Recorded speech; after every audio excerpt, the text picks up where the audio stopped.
All right, good to go. Good to go. All right. So, factspiration question today is 167.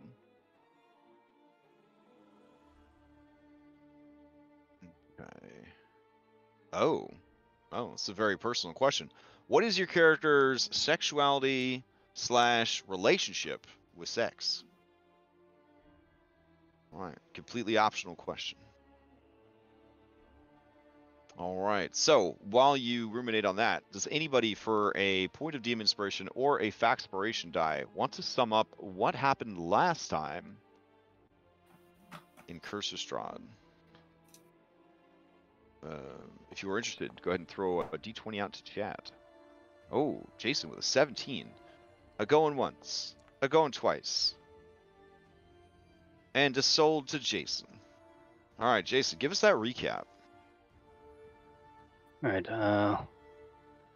Last week on Curse of Strahd Nightfall, the fight at the vineyard was continuing to its conclusion. Through the course of the fight, Robin and Purple and or Were ally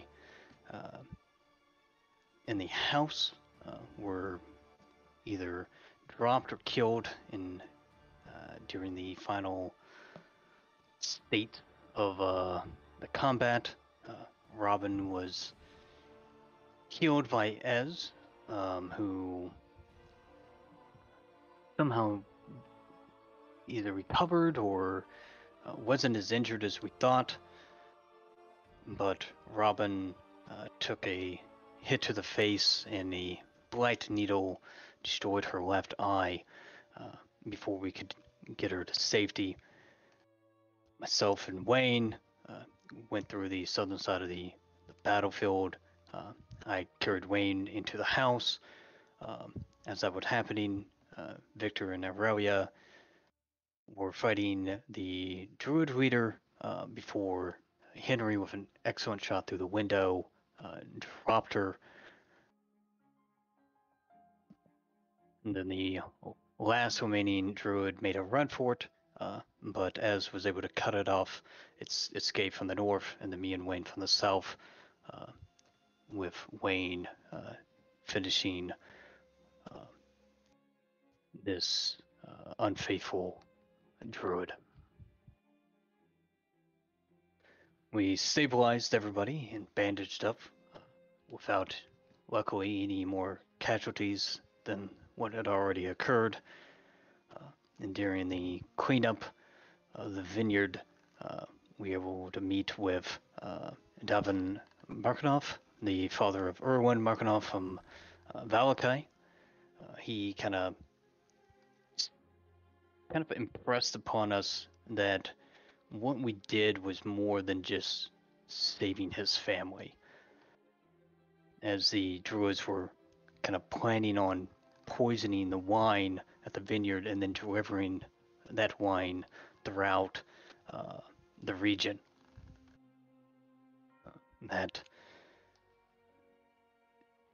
it's uncharacteristic for the druids, and he kind of saw it as they being kind of organized by someone else.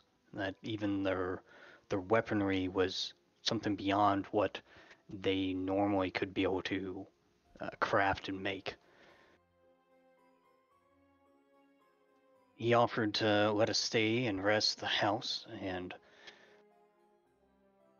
we asked what could be done to help save the fields, the production capacity of the vineyard.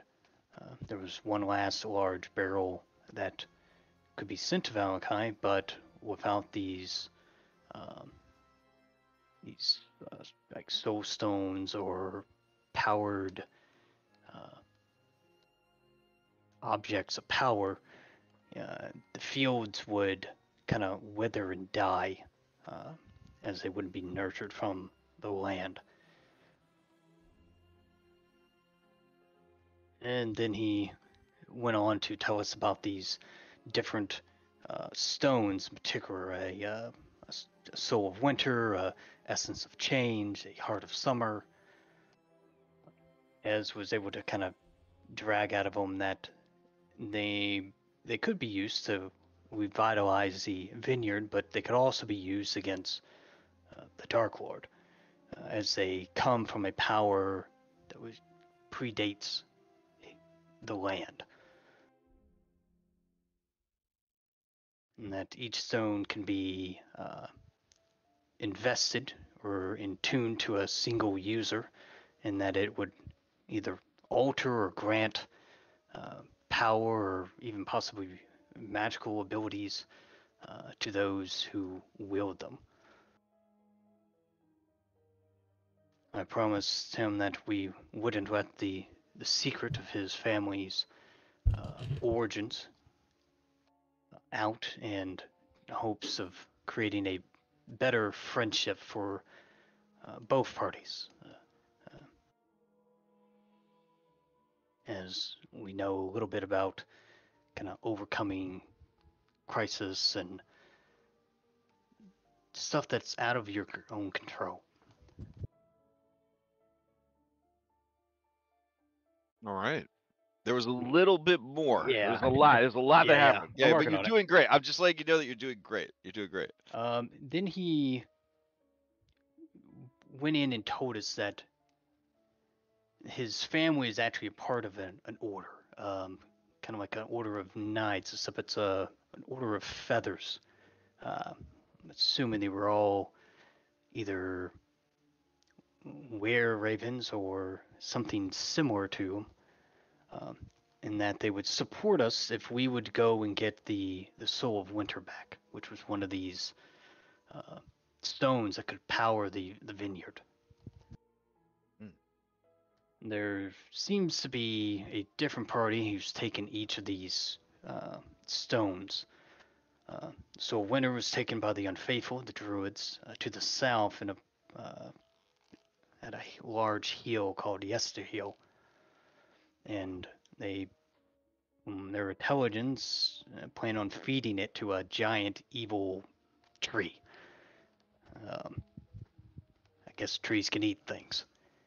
And the other, the Essence of Change, was taken a few weeks ago by a hag, kind of similar to our myths of a Baba Yaga, but goes by a different name here, who's used it to change her hut into like a moving house, and wanders the bogs through its own means and through the control of scarecrows underneath her power. And then the last one was the Heart of Summer, which was also in possession of some hags, but a different set of them. Some that stay in a windmill. The one that we passed on the way to Valakai after we left the valley, they call it the bone mill, since it grinds bone and not grain. He, as we filled out the discussion and how best to proceed, he mentioned that in Krezek there is a gunsmith, name of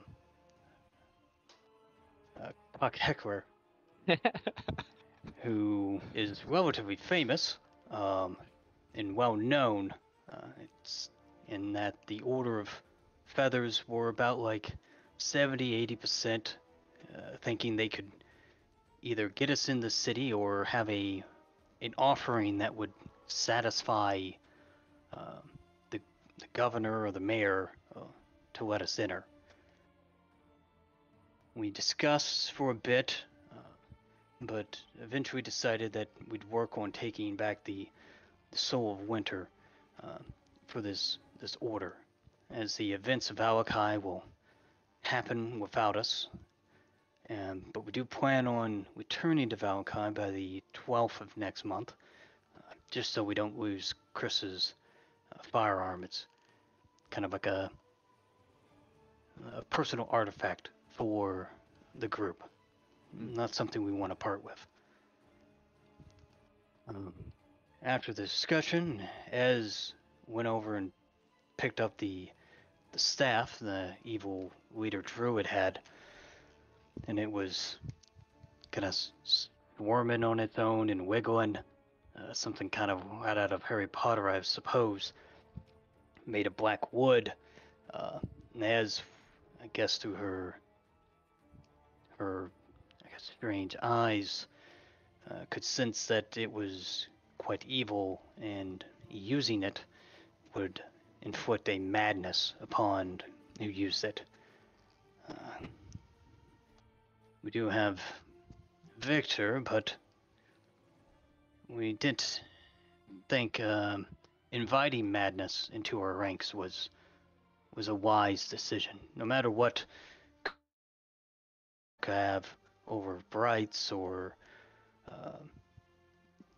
powers unknown to us, we destroyed it and then burned it, leaving nothing behind. We took 3 days at the vineyard afterwards to heal up and wait for the Blue Raven that was been following us through town to town to show up at the vineyard. She is actually a were-raven also, Muriel Matovich. Mardukov. They're all Mardukov. Mardukov. Yep. And one of the first things she told us when she showed up that she pretty much been following us since the Vistani camp, and after she swept with Chris. And that was an interesting icebreaker. But we put that behind us for now, as she will be joining us in her hunt for the Soul Winner. She seems to be more of an, I guess, well-traveled compared to the rest of the family, and knows a lot about the region. She was able to kind of sketch out a picture of what Yester Hill looked like, and she suggested that we kind of make our way around the hill and come up the back side of it under the cover of darkness and scale this 400-foot hill to the top, and then either steal or kill our way to the Soul of Winter, retrieving it and then leaving. The hill is kind of a tiered structure with a ring of elevation increasing until you get to the summit. Each ring about 100 feet, with it's where the unfaithful bury their dead, and pilgrims can take the winding path around top, where there's a stone circle in the center before this ancient evil tree that has an effigy to the Dark Lord that they worship. Muriel hinted that the tree would be hard to look at for some reason, either that it there's gave her bad there's vibes. Yeah, there's a lot of fog, a lot of magical fog and mist that is in this region as well, which is part of the visibility issues. Yeah. But getting to the hill, not travel along the road, and it would be much, probably just as difficult getting there than it does doing the deed there.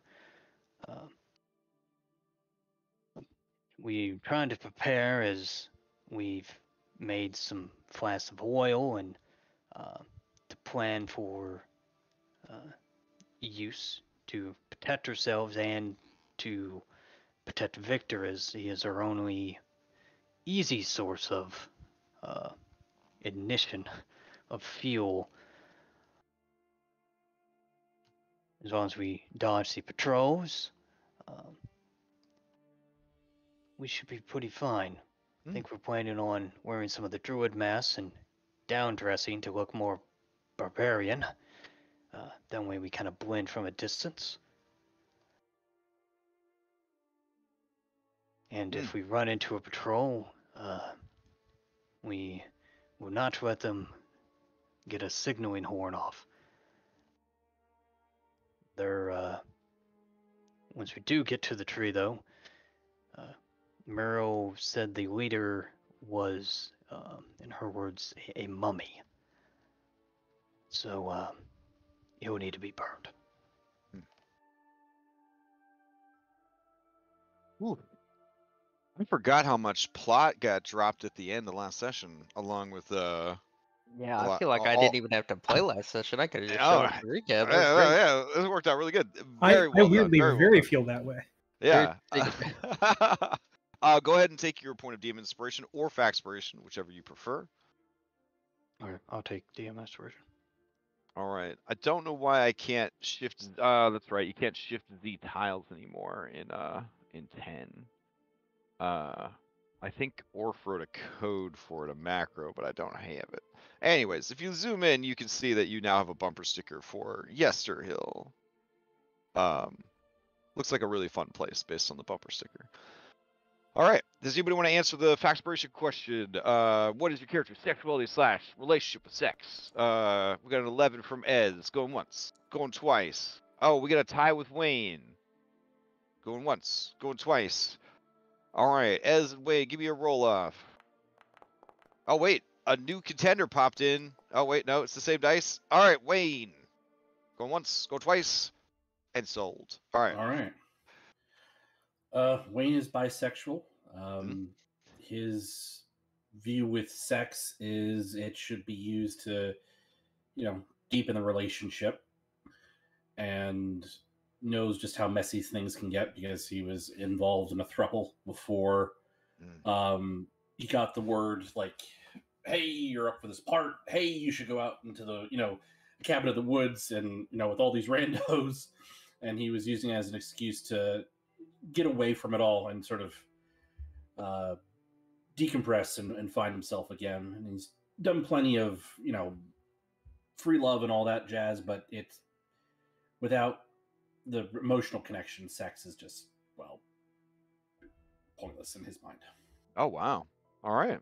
Which is part of the reason why he was so chagrined when he slept with... with that man's wife. Yeah. Yes. Yeah. It wasn't so much the polyamory of it all. It was more of I told myself I wasn't gonna just be a man whore. Yeah, that Vistani wine though. I mean, anyways, Yes. You may ask the same question of any NPC you've met previously during the campaign.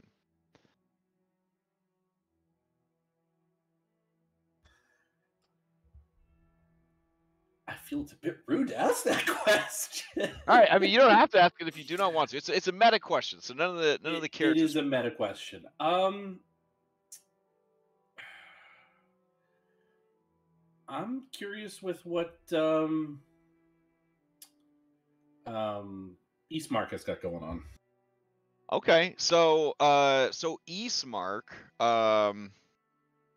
I guess in this campaign it didn't really come into play. Eastmark is bisexual. Eastmark would gladly follow tradition and settle down with a lovely lady and make babies and carry on the family line. But Eastmark also has very big heart, and pretty much if there was someone that he could connect with, he would, and he did at Daybreak. And that guy just died last night. Oh shit, that's terrible. Yeah, it was some really good role playing leading up to it with him opening up and like the whole deal, and yeah, it's pretty bad. Died at this vineyard actually. Yeah, but Eastmark would, out of a sense of tradition, certainly he would even get married to whoever his father told him to get married to, if it was a good match for the family. But as far as what Ismark's heart would want, he would, you know, he would keep his options open. So I can respect that. all right. So yeah, Barovia is very open-minded on that, considering the whole like Romanian peasant gothic horror vibe, because it trickles down from the top. And Strahd von Zarvich, one of his brides is actually a man. Well, not a boy, but a man. And so you know, it's very known and open and accepted in Barovia to just kind of, you know, whatever the heart wants, kind of thing, or whatever's politically advantageous. So, all right, let us resume play. Let's see. Is it just me, or do the music get super low? It is low. It is. Huh. Yeah, that's weird. I guess we're in like a lull in the music. Here, I'll just get rid of it. There we go. All right, so back at the vineyard, 3 days of rest. New ally has arrived. What now? I had a brief question about the rests. Sure. I'm seeing 3 wounds on my character sheet. I don't believe I removed any of your wounds Okay. while we were doing the resting. That's what I was going to check. So Yeah. I can remove 1 for each day. Yeah. Without even Well, having I to- I think we called it. 3 days. We ended up doing 3 days and got I everything. think the exchange was, you're at a sanctuary, they have supplies, and if you guys were willing to just say 3 days, like any wounds and healable injuries, they would just say would be healed. Like they would be taking care of you for 3 days. Like you would have the whole Mardukov family essentially taking care of you, plus your own medical staff.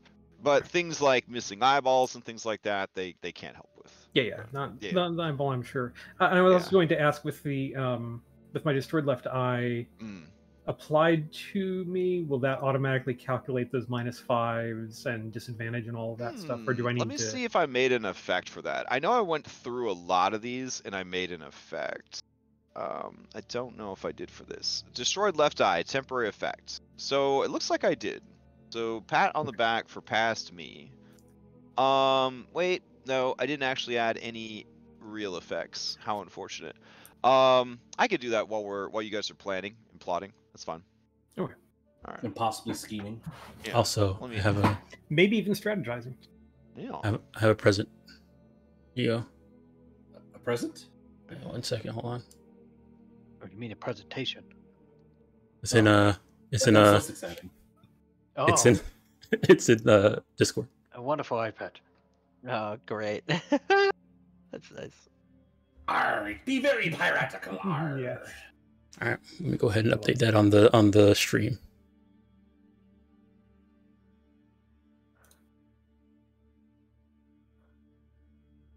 You know, is Robin the one the type of gal to wear an eye patch, or would she just let everyone stare at the destroyed eye? Oh 'Cause, I mean, God. she's been carrying around zombie arm and I mean, grab I that guess she could destroyer have just helmet. You know Yeah, what? like, She I don't know. That has, is a fair question. she would wear the eye patch. She's regretting a little bit that I think she I remember, didn't she have, I think she sold it because it was worth something. There was an eye patch. Yeah, the eye patch with the Yeah, so she's, Yeah, I was thinking about that as that happened. I was like, damn. yeah, so she's regretting selling that, but I think she would just like fashion one like out of some cloth. She would wear it day to day around people, but like she would not be opposed to like whipping it off and like freaking people out with her missing eye and stuff if she needs to intimidate someone or something.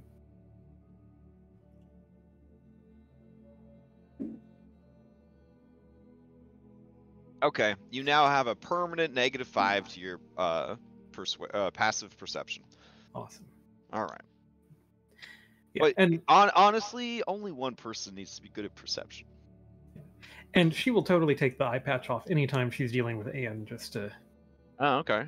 just to Oh, try to Yeah, try to be get on tough. Okay. on tough level with her. Yeah. Okay. I dig it. All right. How mutilated is this eye socket? Is it like the slit, across where you have like I the will leave one that to Lauren scar? to decide. I will leave that is up to Lauren. Or is it But just it got taken out with a needle, like a giant ass, porcupine Oh. needle. I'm sorry I asked the question. Ugh. So whatever you think happened, you could describe it to us. You could just tell us what how it's going to heal up, like whatever you want to do. I feel like I'm going to do some Googling, and I really don't want to do this Googling. Yeah. So I'll update you next session. Right now, it's just Okay. got a patch over it. Okay, just a patch. All right. I've been thinking, Muriel, so she can turn into a raven. Correct. Would she be able to assist us in not running into stuff on the way there? Yeah, I thought we had a plan. 3 Yeah, cause, it's good. 2 cause, Yeah. danger. Exactly. 1 cost, she's just clearing her throat. Okay. Alright. Stream's updated. All right. This was the left eye. I'm not in Photoshop right now. Don't worry. Let's see. All right, I went ahead and Googled. All right, so what this is, since it was a needle pierce, the eye is actually still fully there. It's just not functional, and it's like, it's like because the needle just sort of like pierced through like the optic nerve or something like that on that eye. Yeah. So the eye is still there, and like it's now a different color. The pupil is a different color, and the white of the eye is just like blood red. Ugh. As gross as that is, that's actually kind of badass. Yeah, all things considered. I I'm just appreciate saying. you going down that road for us. Yeah, it's very disturbing. I don't recommend looking up needle piercing of eyes on Google Images at all. I would have just Googled what So I do you anime. even want an eye? Yeah, Just- do you even want an eye patch? Because it sounds pretty dope. Like Just as look is. at the new Mortal Kombat trailer that's dropped today. That's what you. Yeah, no, she's not going to make everybody look at this 24/7. Okay. Except Dan. Anne has to stare at it whenever. But I can see Nice. behind the eye patch with my passive perception. Mhm. I just realized What color would the eye be then? I can't remember when I did character creation if I had said her eyes were brown, maybe. I I want know to say, your or character blue. art is blue. All right, if they're blue, then it would turn kind of like a green. That's what it would be. Okay. Yeah, I was trying to zoom in on my character art there. Yep. It would have turned like this green. So it's like really weird looking with the red, like blood white. Yeah. Yeah. All right. I'm into it. I like it. Sounds cool. Take DM inspiration for looking that up and ruining your FBI search history. So, some more. I think all right. D&D hasn't already done that. I am here to answer any questions you have about your ongoing plan. Let me know when you are ready to head out. Were we able to make the Molotov cocktails? I know you threw that item into. Yeah, you could make a into few. Discord? You can make a few of them if you want. Okay. They will be. I mean, they're very dangerous to use, but you can certainly do so. What kind of resource cost are we looking at? It breaks it down in terms of like action economy. Like, are we able to forage for what we need at no. the vineyard, or? Oh, I see what you're saying. So what you do is you'd have the bottles of the essentially like pure alcohol, like grain alcohol kind of deal, and then you would have it corked until you're ready, and then I have in there as part of it. I believe it takes a move and a bonus action to get it set up. Otherwise, it would be making a mess because you would just have that wet rag sticking out of it. Yep. And honestly, the best way to do it is the rag you're gonna put in there, you wrap around the bottle to protect the bottle while you're transporting it.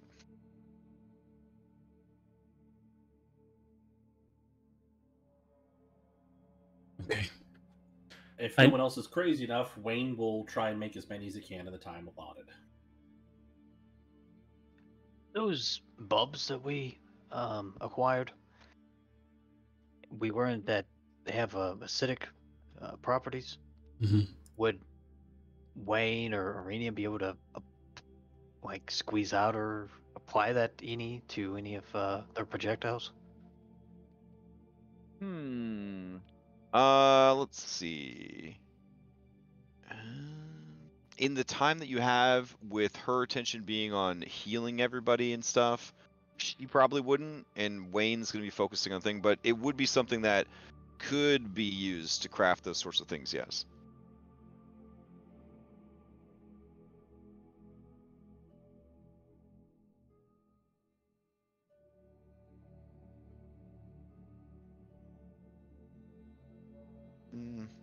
So we turned all the did we turn all the vines into the 20-foot silk of rope, or did you just use one? Was it one? I used 3 segments to get my silk rope by 60 Okay, so foot. let me reduce it by 3. Okay. So we're at 11. And I think the rest of it is in 20-foot segments. All right, so we have 11 left. We probably want at least 100 feet. That way we have Yeah, to climb enough up. rope. Yeah. And then someone had a really clever idea that Crash okayed in Discord, using the needle blight needles as pitons. Yeah. So a combination of using the needle blight needles. Oh boy. Here we go. It's intense, but yeah, it's appropriate. I dig it. Yeah, it looks pretty cool. That is very similar, without being quite as gory as what I saw. So yeah, a combination of using the needle blight needles and the vines as rope to climb up this 100 feet tall cliffside. Now remember, it's tiered like a wedding cake. Yeah. So it's going to be several 100-foot climbs to the top. Mm-hmm. So we're gonna need several 100 feet long pieces of rope. Yeah, it's like that. You're going to be.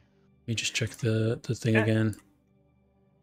No, I know on the journey there we're expecting a lot of trouble because there's a lot of rolls that we're gonna have to do. Well, it's I'm gonna end up rolling 4 times. Yeah.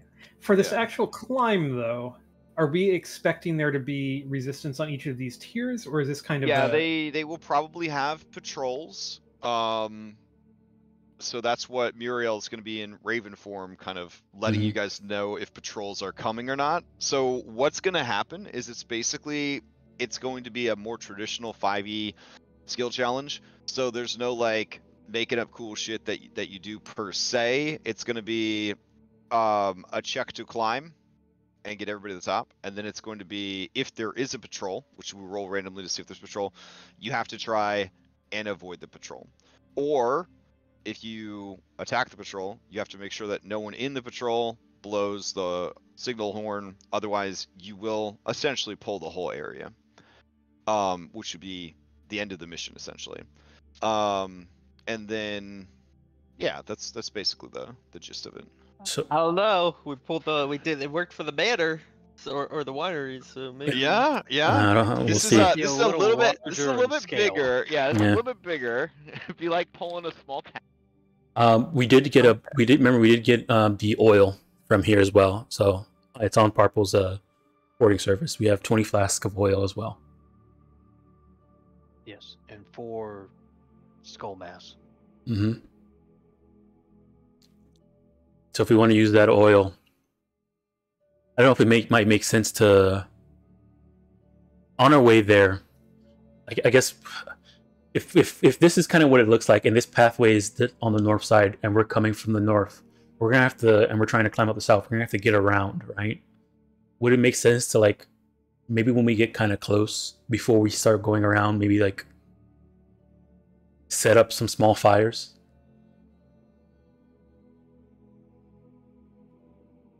And then maybe they'll grow as we move our way around. Maybe not, following us. Like, place one, Nice. there. I'm glad I explained that how all that works with my headset died. That's cool. Okay, so let me try again. Can you hear me now? Yep. Yes. Okay. I don't know where I left off, but essentially, if you travel at night, you have less chance of being spotted while you climb, less chance of running into a patrol. If you travel during the day, more likely to be spotted and more likely to run into an encounter. I feel like it's there's gotta pros be and night. cons. Yeah, because the Um, flip side, the 4 random encounters on the way there are probably worse at night than they are at day. Usually in Barovia, things are worse at night. Yes. So so you're saying go to the day and deal with patrols, or go at night, deal with the worst random encounters, but have a better chance when we're there. And it's going to be 4 hours of travel through the woods to get there. 4 hours of travel in the woods at night. Yeah. Well, that's up to you. If you guys left at if you left at noon, right, you'd get there at 4 or so, and then you could set up like a small camp at the base of the I don't know what this thing's called, a Piedmount. I don't know, and then you could climb up afterwards, like after sunset. Do we get any kind of advantage on our rules by having were-ravens scouting for us or anything? Without the were-raven, you would have no idea if there was a patrol until you pulled yourself up. She's going to be able to warn you while you're climbing, essentially. Well, I meant more like during our travel time. Oh, during your travel time. She is not qualified as a guide. There are guides in the campaign that if you recruit guides, they will actually force me to roll with disadvantage for encounters.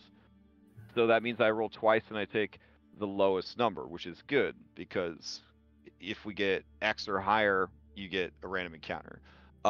So recruiting guides is very, very good. Unfortunately, she is not used to working with a group, so she is used to just flying around as a bird.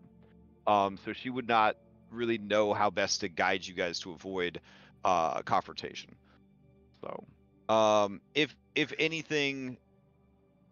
Yeah, like if anything, she's used to just kind of flying high and far to avoid danger, like to get from place to place. Okay. Are we just worried about fighting at night when it's dark? Well, I'm more worried about the journey getting there, less what happens when we get there. Well, I think if we get there, or if we run into stuff and we get our ass kicked, we turn around and try another day. Yes, as long as we were able. Oh, this is called a terrace, a stepped hill. It's Yeah. called a terrace. Okay. All right. I mean, it works for me. You tell me your time of departure. I thought you guys really. Or we leaving anyone? Oh yeah, that's a great question too. I've been thinking about this since our last session. Wayne is going to bring Dunbar with him because he is very much afraid that anything could fucking happen, and he would feel worse if he wasn't there for Dunbar. Okay. Than if Dunbar was with him and something bad happened. All right. Well, he'll always be thinking, "What if?" So the main 5 will definitely have to be there, and then you got these 4 jabrones right here. I feel like they all would want to go. I mean, I feel like Victor is essential. Yeah, we need Victor for lighting fires. Yeah. Powerful is our sponge bag of hit points. Also, is also carrying all of our most of our equipment.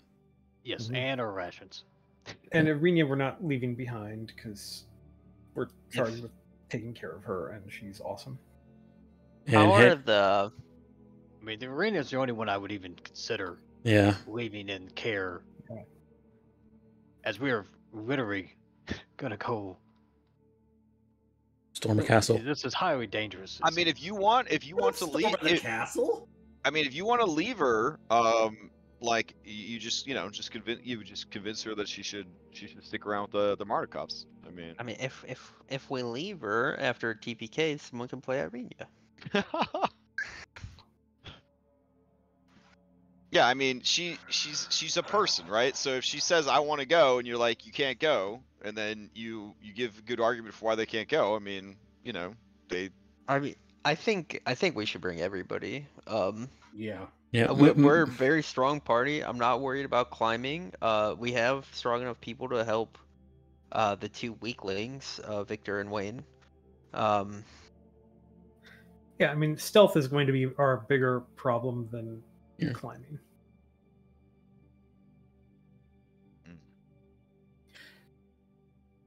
But All right. yeah, I'd say let's take everyone. Also, guys, Irenia is our only fucking healer. Like, Yup.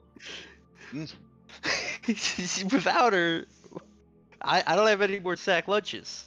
That's all I'm Mhm. saying. I still so- have hold on. We got healing kits. We could stabilize people, but yeah. I still have but 10 Robin's 10 not sack waking up to a lunches. sandwich in her mouth. That's all I'm All saying. right, I'm gonna chucka these 4 d20s and see what awaits you on So your way yeah, there. yeah, I think Are we I going think night or day? Did we I decide? think we travel during the day, camp, and then scale at night. But because we need to, well, get encounters while we camp. I think Yeah, it we would have to time be it. evening. Yeah, time it. I think, I think we leave in the evening. That by the time we're getting there, it's dark. Yeah, so we leave at like 6. So We get maybe there maybe at like 10. 3 hours in daytime and 1 hour at night Yeah. of travel. Well, Yeah. well, like Then what clockwork, sun rises and sets at 6 in Barovia. Well, Then we there's want there's the- not really a sun, but you know. I say we Yeah. leave at we leave at 2 then if we get there. Yeah. Well, it sets at 6, so we leave at 3 and get there by 7. Does that sound Okay. good? Yeah, that sounds good. If it's Okay. gonna be, we want moonlight. We don't want like any sunlight at all. We don't get moonlight. Yeah, there's gonna be You no know, moonlight. there's We no don't there's want, like, none any light. sunlight. There's no light. Yeah, it's gonna be pitch We black are dark. not stealthy. We need every Pro- fucking my minute. my Well, my we issue. just had a new moon, so it shouldn't be much moon. Our biggest issue is gonna be it's gonna be it's gonna be pitch black dark out there, and none of us have dark vision. So, So here's the thing. Keep our I ears out. can give everybody something that'll give them blind sight, but they need a roll con save or be poisoned. Mm. mm, mm. I mean, that seems like an option. But Let's see where we're at when we get to yeah. the hill. All right, Ez is gonna make everybody one all sense elixir or all sense injector.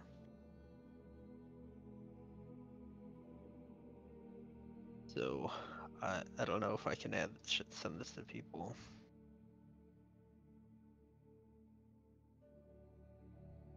It'd also be a little different. How many of those can you make? I can make as many as I need.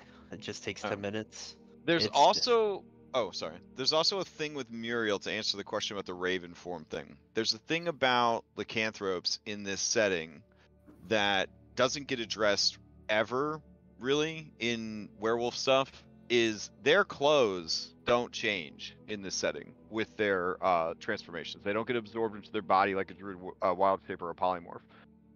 So she has to, like, get dressed every time she turns back into a person, or essentially fight naked. So she explains that they have caches of equipment hidden throughout Barovia. And so you basically drop your shit off at a cache and then fly away, and then, you go to another cache. When you turn back into a person, you get dressed again, kind of thing. And she said that, if you ever discover such a cache, it's very rude to take it if if during your travels you encounter such a thing. But for that reason, she's going to travel with you guys on foot, and then, when you get there, I guess she'll just hand her clothes and equipment off to Parple, and then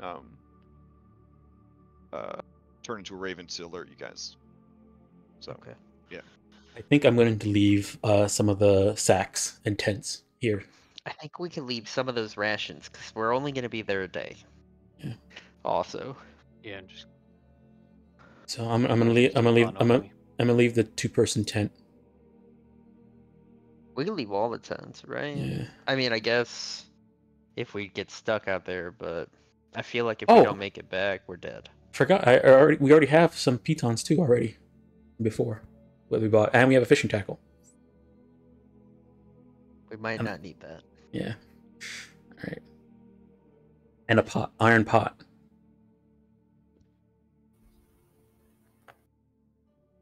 All right. So you ready to head out now? Yeah, I think so. Yeah. believe so. How many Molotov cocktails was Wayne able to make?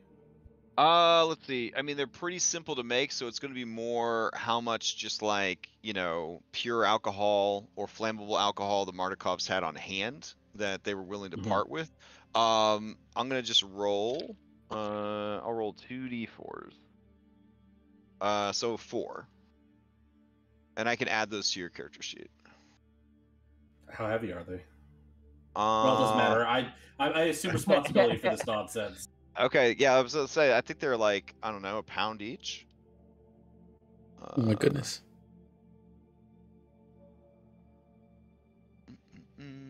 Where did the cocktails end up? There we go. All right. Yeah, 1 flask of oil is a pound too. So. Yep. All right. Have fun with that. Don't worry, I will. Okay. So We should split the remaining oil between us in case any of us need to Yeah. use it. So right now, Purple has all 20 of it. So if you want to take some, take it off of Purple's sheet. Okay. So you guys heading out at, you said 3 in the afternoon. Okay. I'm gonna take 5 on in.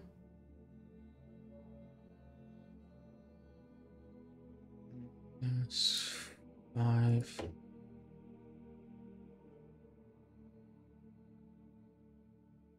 And then remove 5 off of Purple, so he's at 15.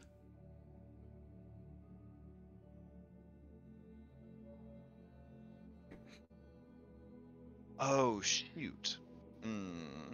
I knew I forgot something. I did all the prep that I wanted to do for tonight's game, but I forgot to set up the has acted macro for this game. So we may have to do Lancer Initiative 1 more week before we switch over. But that should be fine. Do you have the acted convenient effect or no? Not yet. I mean, I have it in my other game. Okay, never mind then. Yeah, I'd have to copy it over. Yeah, don't worry about it. So, let's see. Okay. Yeah, cool. So 5. All right. So 3 hours into travel through these woods, you do have an encounter. So let's see. Yeah, that'd be right about then. Okay. So as you guys are traveling through these dark coniferous woods, there is a heavy mist that hangs on the ground. And of course there is. You guys are picking your way through the forest, trying to find maybe established hunting trails, either left by animals or men. You come to a clearing, and looking up at the sky and looking around, you try to orient yourselves, and you see, with your incredible perception, Esmeralda, the terrace that is Yester Hill, just mist clinging to it off in the distance. So it's still like an hour or more away. Let me see if we've got a good view of it. Here we go. So as we were traveling, are we like trying to like present ourselves as a group of druids having captured people, or are we just traveling as ourselves? Like, how committed are we to the bit? This is probably a question I should have asked before we head out. Yeah, are you guys trying to be in disguise? If so, I'll just check for the applicable checks when it matters. But I would need to know if you guys, as a party of almost 10 people, are you guys in disguise or are you just traveling? I think the plan was to wear the druid mask and kind of dress down a bit, right? Yeah, I mean that was what I suggested, but I don't know how everyone else felt. Yeah, I'll be with that idea. I think we can try it. It's going to be difficult to fool anyone, I think. But yeah, I don't know if there's enough masks for everybody. That's why Wayne was saying, like, some of us should like look like we're tied up or like we're tied together. Like Wayne will volunteer to kind of like be in charge of like the prisoner batch, the prisoner brigade. Fair enough. All right, so this is the south, or the this is the main road or trail that leads straight up to the top. You guys are going, not shown in this image, around the back, where you will then climb up 3 100-foot cliffs to try to get up here to the top. There is the tree. It's very big. You can see it from here. So as you can see, there is not so much activity here, but there are like structures and things like that. We mentioned last week the cairns of the Kavani dead from ages past that were buried here. And so this is a very holy site and a very religious site for the native people of the land. All right. So as you were traveling, you come to this clearing, you look off in the distance, everything seems fine.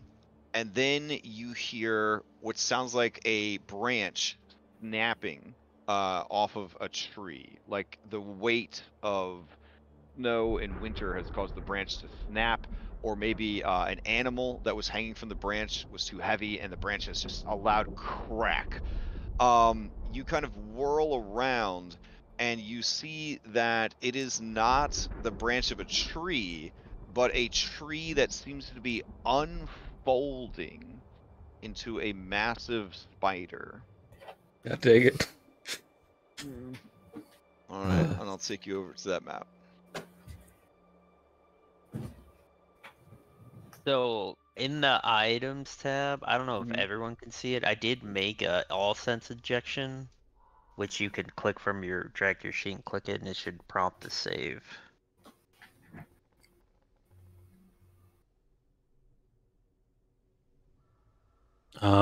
Somebody would have to make it a usable ownership for everybody. My bad. What's it called? Yeah, all sense injection. All right. All heal, all sense injection. All right. I'll make everyone an owner of it. There you go. So, question: were we like wanting to save the Molotovs for the actual V fight, or are we just whatever we feel is appropriate? I'm okay if you burning the spider down. Yeah. Okay, sounds good to me. All right. We gotta safely get to the destination first. All right. So the only one that's currently protected by companion system is Dunbar. Dunbar. All right. Everyone else is on the table. All right. None of them want to be B team members yet. I mean, Parpol would love to be a fucking B team member if it means he doesn't get like the shit kicked out of him every fight. Yeah, but I mean, I guess talk to him about it after this fight's over for sure. Like, Of all the people somebody to wants be to take control of Parpol, I'm down for it. All right. Let's see. All right. Ez, you see it over here. Oh. Yeah. Big fucking spider coming right at us. It about 5 seconds ago it was a tree, so yeah, just imagine a tree just splitting like 8 ways and then sort of expanding out into a spider. Yeah, And I then need to sleep tonight. yeah, and so its ass, the thorax or whatever, that's where the foliage is. It's like sticking out the back. It's got this It's long like a bush. yeah, it's got a little bushy ass. Yep. They're adorable. More pushing for the cushion. They keep their faces against the ground for their tremor sense. So, it's a very neat monster. Alright. And most importantly, it won initiative. Nope, No, I Wayne want won. initiative. Oh shit, that's right, Wayne. Alright, Wayne. This creature thought it won initiative, but you're up. Yeah. Alright,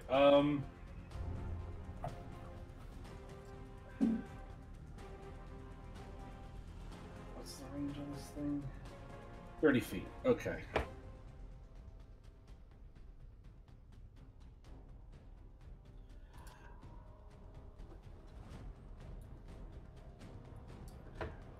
Alright, Wayne is going to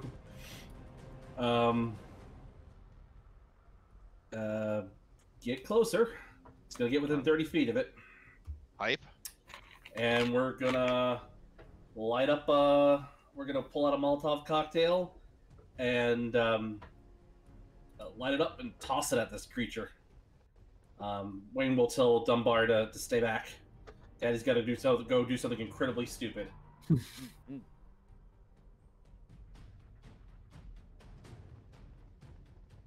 And I just clicked to roll for the Molotov, and it took one away, but I don't know what it did. Oh, okay. So. It gave me a template. I wasn't used to that. Okay. Okay.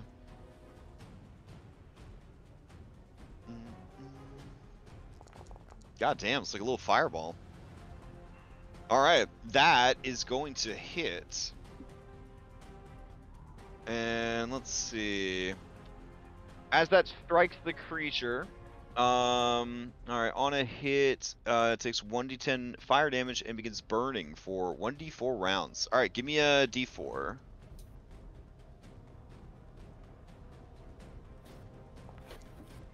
Jesus Christ. Alright. The creature is vulnerable to fire, and so it takes 20 points of fire damage. Alright. It begins to scream, and flail around. Alright. It would like to steal, unless you got anything else you want to do. Wayne's gonna use the rest of his movement and take 10, back up 10 feet. That's action, bonus action, movement. Dunbar's gonna dodge, and yeah, I guess it steals. Okay, yeah. Alright. It steals, and it's gonna take D4 at the start of its turn, I believe. No, it begins burning 2. Okay, so it takes 2 damage, but it's vulnerable, so it takes 4. Alright, and then that lowers the amount by 1. Alright, it's gonna run away. It's fucking terrified. It just flees into the night. You guys can chase it if you want, but it's like, fuck all that. Motherfucker just threw a firebomb at me. I'm on fire. So it's screaming, and this thing is huge. Yeah, this thing is huge. So it's like you're watching 8 Christmas trees on fire just flee into the woods. It will pass. It will pass play. All right. I don't think any of us plan on pursuing. Yeah, none of us plan. I don't think. Yeah. All right. You see this tree to the south unfold. Oh my god. And it is going. I guess it watches the other one walk away, and you see the subtitles, and it just says "pussy," and then it's gonna go for it, I guess. Jesus Christ. Okay. What are you gonna do, buddy? 1 bite, 1 foreleg. Sounds fun. Alright. Oh my god. Does a lot of things. Okay. Alright, it's gonna rush forward towards, I guess, the closest person, which is Irenia. It's always Irenia. And it's going to... Is the target surprised? Well, she hasn't acted yet in initiative, but there wasn't really a surprise round because I said that Esmeralda was able to see them and then Wayne was able to go. Alright, in that case, it is going to attack with its foreleg. Here we go. Maybe? There we go. Oh, didn't mean to attack twice. So that's a 20 for 16. Which is enough to hit and bloody her, causing an injury. Tearing wound. Every time the injured character uses bonus action, which she does all the time, makes a con save or take bleed damage. Alright, and then it's going to follow up with a bite. And let me see.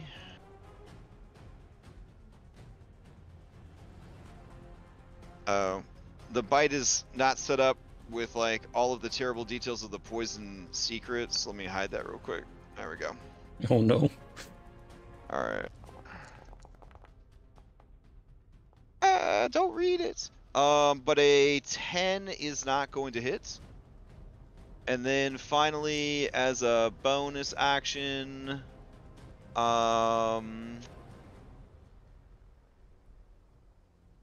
it is allowed to shove as a bonus action.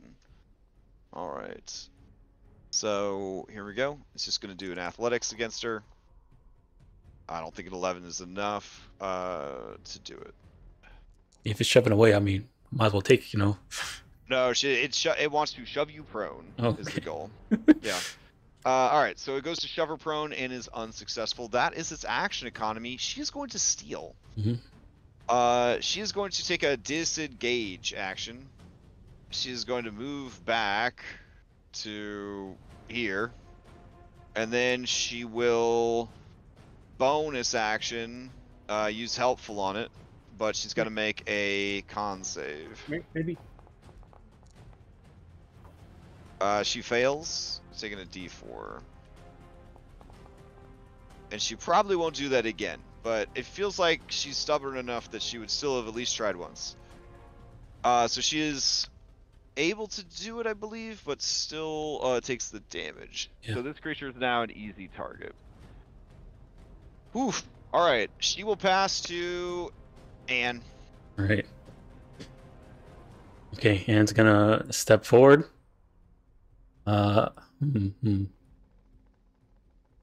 Actually, since he's an easy target, no. Okay. What? No. She was thinking about 5e shuffling. Oh. Yeah. I'm gonna 5e shuffle so we can get a flank going. Yeah. I can get it to right here.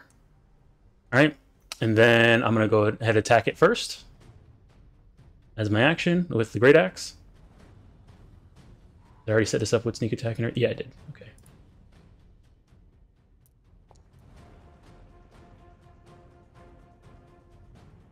Oh yeah, that is definitely going to hit. Right. It takes 10 points of slashing damage, and 4 points of sneak attack slashing damage. Do you have an ally adjacent to it? It says easy target. Oh right, easy target. My bad. Yep. Yeah. All right, then it takes all of that damage. It takes full damage from the slashing. Then I'm gonna bonus action dump oil on it with fast hands. All right. Right. I would say that it is large enough that you are able to splash it with the oil. Okay. All right.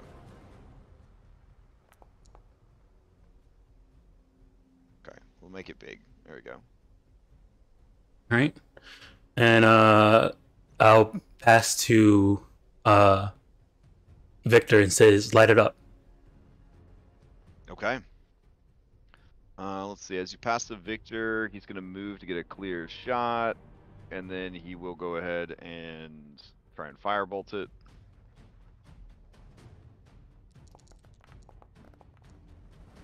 Unfortunately, an 8 is not going to hit, and the firebolt flies wide of the mark as, yeah, he like puts a foot on this log just to, you know, look cool and save himself, and the log caves in on itself from rot, and the firebolt just goes wide of the mark.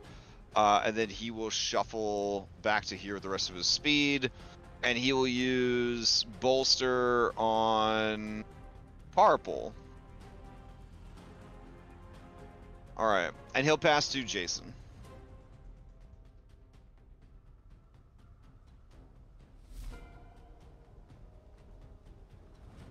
All right, Jason will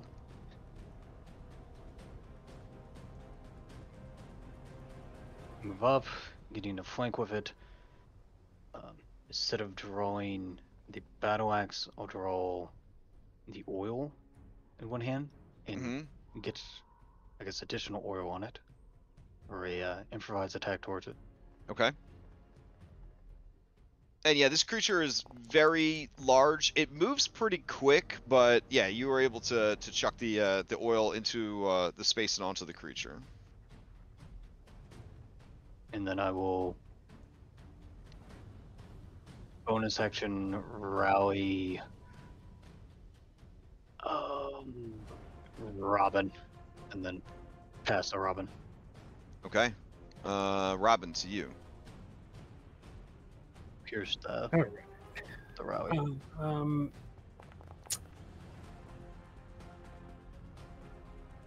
All right, Did you mean Robin. Arena? No, he said Robin. No, Marina's going to stay back there and stay out of trouble. All right, so I'm going to get 17 temporary hit points. Yep. Nice. Plus, Robin's about to immobilize this sucker. Robin is going to move forward. Oh, that's right. Warden stuff. Yeah, My bad. she's going to move forward. Now she can't fully immobilize it because it's larger than large, but she is going to mark it. So that is her bonus action. She'll cast the mark on it. So it'll have disadvantage if it doesn't attack her, basically, unless it moves away from her. All right. And then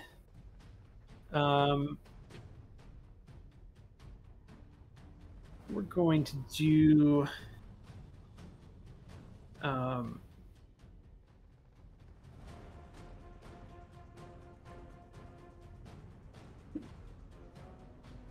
okay.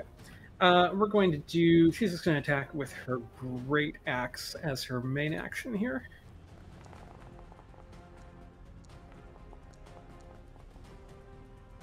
Ooh, beautiful. Yeah, a 22 with the flank is going to hit. It takes full damage from slashing. Okay. And with that, And I forgot the and's damage. There we go. let's see. With that,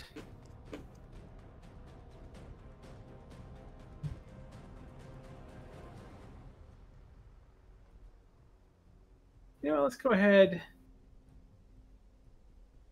No, that doesn't actually work. Never mind. Because I've already used bonus action. All right, that's what I can do this particular turn.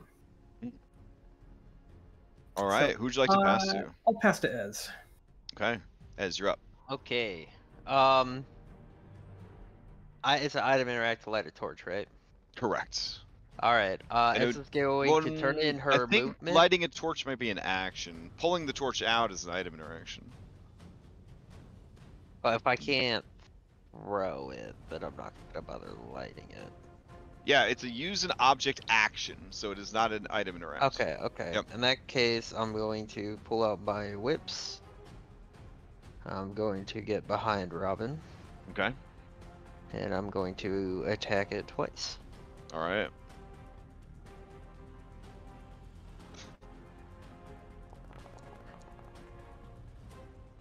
A net 1.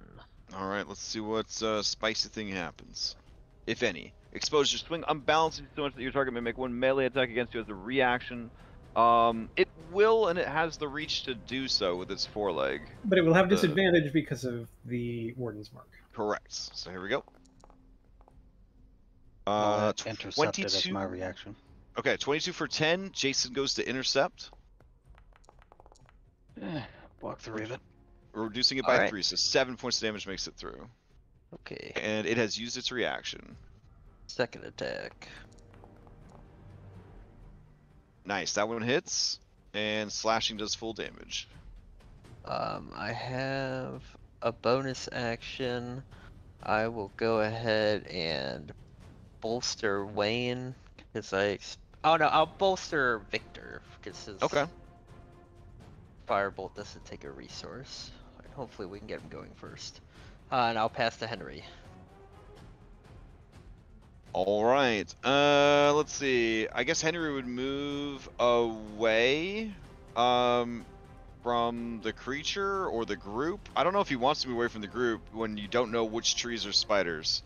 So I will say that he's going to move... I think he has a couple of hand axes. Oh, instead of using ammo? Alright, so he'll move here.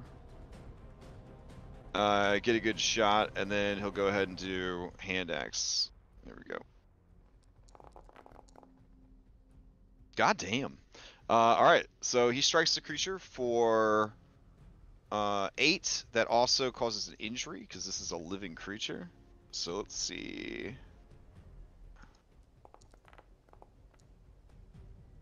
Gaping wounds. Alright, so it gets a wound and another wound. which means that its HP just dropped by 4 total. So, nice. Okay. And I guess he will maintain. And then he will pass to Irene. You already went, so he'll pass to Parple. All right. Parple will move to here, and I guess he would still have a flank with Anne because it's so big. And then, yeah, there's enough creature between the two of you. Or you know what? He'll go right underneath the creature. No, that's too brave. He'll go right here. All right. And then he is brave, though. He is brave. He will attack 3 times with his club. 1, 2, 3.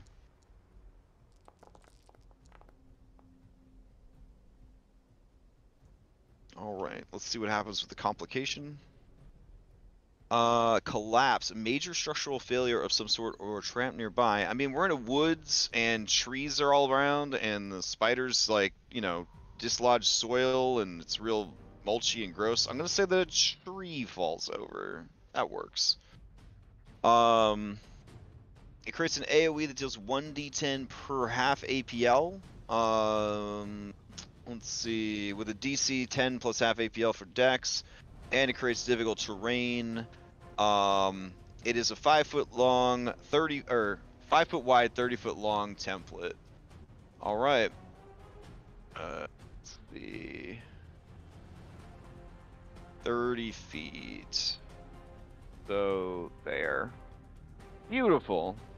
All right, so I need Jason, Parple, and Robin to give me saves. Dexterity saves. This is only a D10 because you guys are currently level 3. And we'll say that it's bludgeoning damage. Oh, wow. Alright, so 9 damage. And Parple's going to make a dex save. He makes it, takes half the damage. Alright. So we'll leave that on there for difficult terrain. While all that's happening, he did manage to land 1 hit on the creature for 12. The creature is resistant to bludgeoning damage. A 15 didn't hit? 15 did not hit, no. Okay. Alright. Then he will pass to Muriel.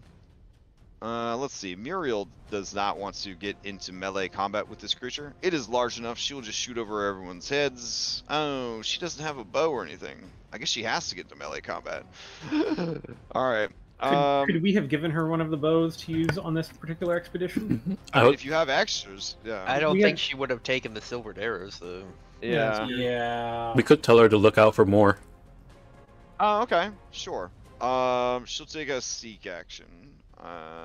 With perception. I will also have her roll investigation for reasons. Okay. She says, "Look out! There's another one," and she points to this tree over here. But she's also at the end of the initiative, so as she says that, the tree animates.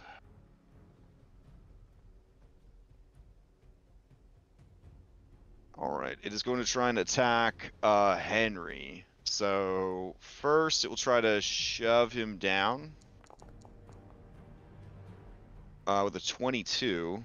Henry will do an athletics. Oh shit. Oh dang. This is what, the 3rd in a row if you count the one that killed the druid. Jesus Christ. Alright. Let's see, he gets a boon. Second wind. You may spend a hit die to recover some hit points. If you don't need to, you can gain. You can regain. Oh, it doesn't do anything for him. All right. And then it's going to attack with its multi attack. So it's going to use its foreleg and its bite. Oh shit. All right. So that would be 23 points of damage. Holy shit. So that would drop him and be a crit and be more than half his health. Holy shit. Alright, so he ended up with a wounded eye. We'll do odd or even, left or right. Left. Is that just a wounded eye? Not a destroyed eye? Okay. Yeah, it's just wounded. Alright. And then the next one is broken ribs and then disrupted equilibrium. Holy shit. I mean, Like- it walloped him. I mean, it is a tree, I guess. Getting beat up by a tree probably hurts pretty bad. And then disrupted. Alright, and then the creature is going to, I guess, follow up with some attacks. Or not some attacks, it's going to follow up with a bite attack. So, it's going to move in. And here comes the bite. Or did I already roll the bite? No, I didn't. Alright, here comes the bite with advantage because prone. Alright, so that's going to be a 22. And then he's going to make a con save for poison, to have the poison. And if you drop to 0 or are at 0, you become paralyzed from this poison. Shit. Okay. Alright, so I can leave that there. Here's his con save. Huh? Does the piercing and poison act as the same damage for massive damage? Yeah, I guess they'd be from the same. See, they're calculated separately, but they're coming from one source. So I would say that yes, for the source they would count. So that's 25. Oh shit! So he's dead. Like he's just straight up fucking dead. All right. Well, it just starts tearing into Henry, and Henry dies. Fuck. Henry's unable to steal going into the next round, so it will pass to Unholy, its ally. Unless anybody wants to steal. I don't have any Alright. inspiration. Unholy is up. You have challenged it, Robin. It will try its best to fight you. Alright, it's going to try and bonus action shove you. So here's an athletics.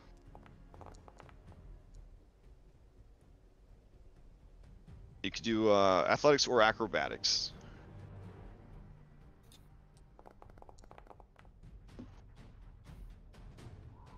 Alright, shoves you down. And then it brings a foreleg down to try and smash you. 19 for 7. Yeah, that'll hit. Alright, and then it's going to try and bite, but only gets a 15. That won't hit. Oh, that will hit? Okay. Yeah, because my AC is 15. Oh, shit. Okay. Let's give me a con save, DC 12.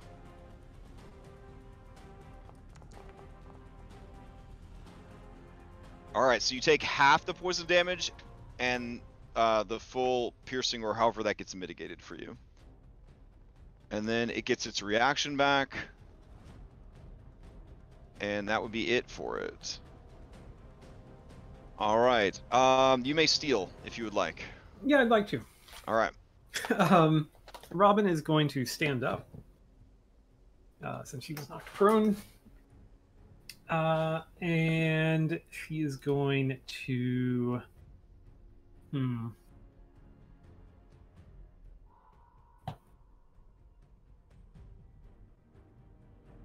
Well, she's going to swing at this thing again, I think, to start with. I think that's the first place to begin.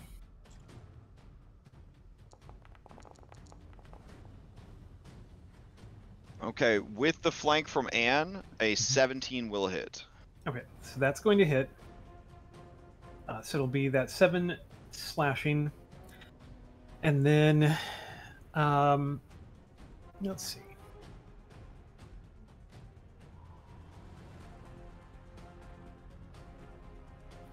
Then I'm going to use my bonus action to use my bulwark maneuver. I don't know why it rolled. But anyhow, when I hit a creature with a melee attack, I can expend a battle die as a bonus action to brace for its counterattack. Oh, nice. So it's kind of like taking the defend action, but a little bit different. Like I can actually reduce damage that it does to me if it hits me. Okay. So that's my bonus action and actions. So I think that's what I can do right now. Okay. You control the initiative. I'll pass to who has the torch out? Did somebody have a torch? No. Victor is bolstered, and the creature has 2 oil. So if you pass to him, he'll try to shoot it. Yeah, if you want. let's switch over to Victor. I think that's a good plan. If you pass to Irenia first, he could try and make it an easy target so that he has advantage. This is what they're shouting at you in the background as you're trying to decide. Is that a bonus action for her though? Yeah, but I mean, it's an easy con save. It's nothing. It's fine. She's got 1,000,000 hit points. I mean, her thing says pass bloodied. Yeah, I don't believe that. Yeah, I'm just gonna pass to Victor. All right. Play passes to Victor. Victor will try and light it up with a spell. Here we go. Fucking A. Yeah. 9. It just goes with a 9, just off into the distance. Looking back, you see that he is staring horrified at Henry's body as it is being smashed and torn apart by the harmonious timber trap arachnid. He definitely did not have his attention on what he was doing.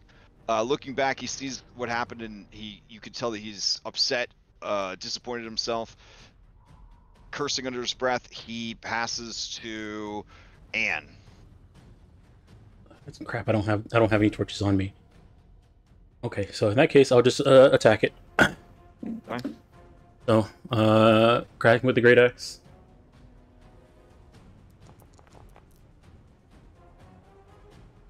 Hmm. 8. Oh yeah. 10. Not going to hit. Yeah.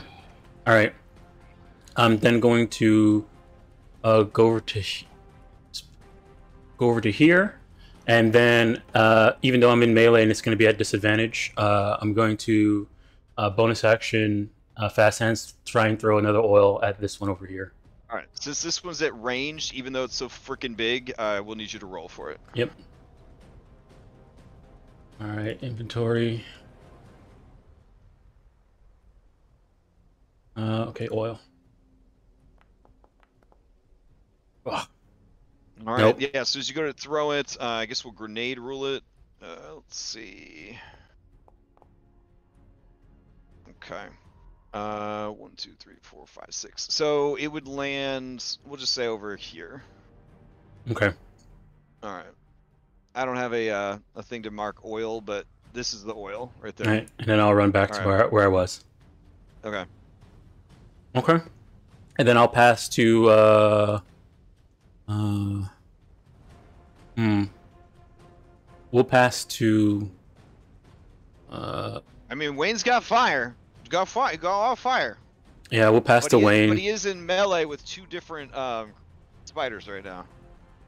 Oh, actually, no, I'll pass to Jason so he can get his reaction back. Oh, okay. Jason, to you. Thank you.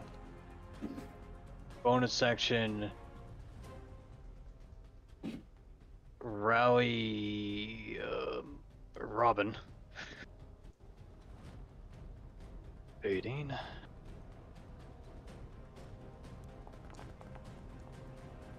Rania, move south. Get away from that thing. But what about Henry? It's too late for Henry. Do you pass to her? No, not yet. Not yet. Okay. So we gotta.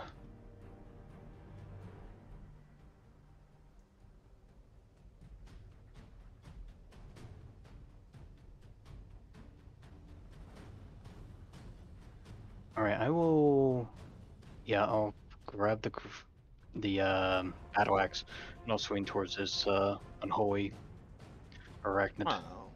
I have got to read all of the stat block of these monsters. All right, keep going, keep going. Also see it at a cost. Okay. Well, you had the flank, so it brought up to a 16. 16 was enough to hit. Okay. I'm going to have it use its reaction. Also, when it got bloodied, I was supposed to tell you about its bloodied ability. When these guys get bloodied, they gain a new ability. They can now dash as a bonus action. And then in defense, it is going to move 2 of its tree trunk-like legs in front of the blow and try to brace for the attack. Which would reduce the damage by 2d12 plus 2. Is it range attacks only?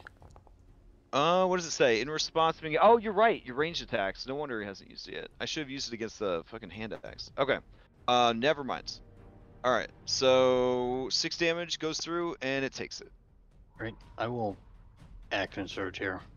Alright, it's very close to death. It's that. I will swing once more.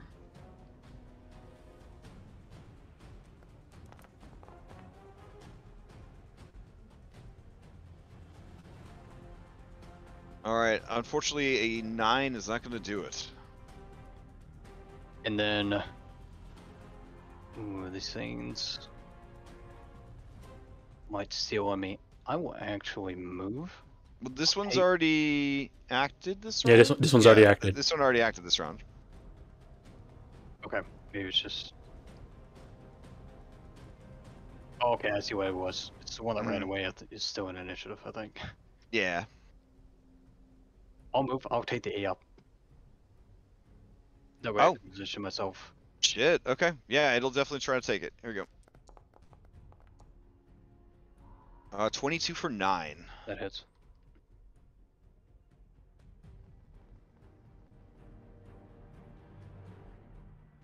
And now it does not have a reaction.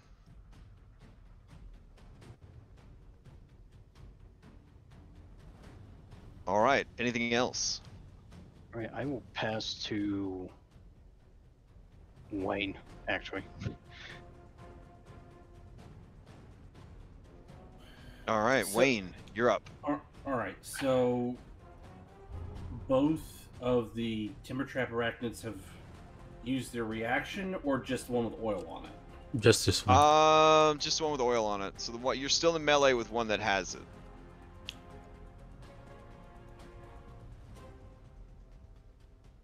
Their legs have a 10-foot reach, their mouth is a 5-foot reach. Okay. If you do step close to Jason, he could use his reaction to shield you from damage too. Possibly. Yeah, if you step 5 feet towards me. Let me check something on my sheet real quick. Sure, yeah, let's do that.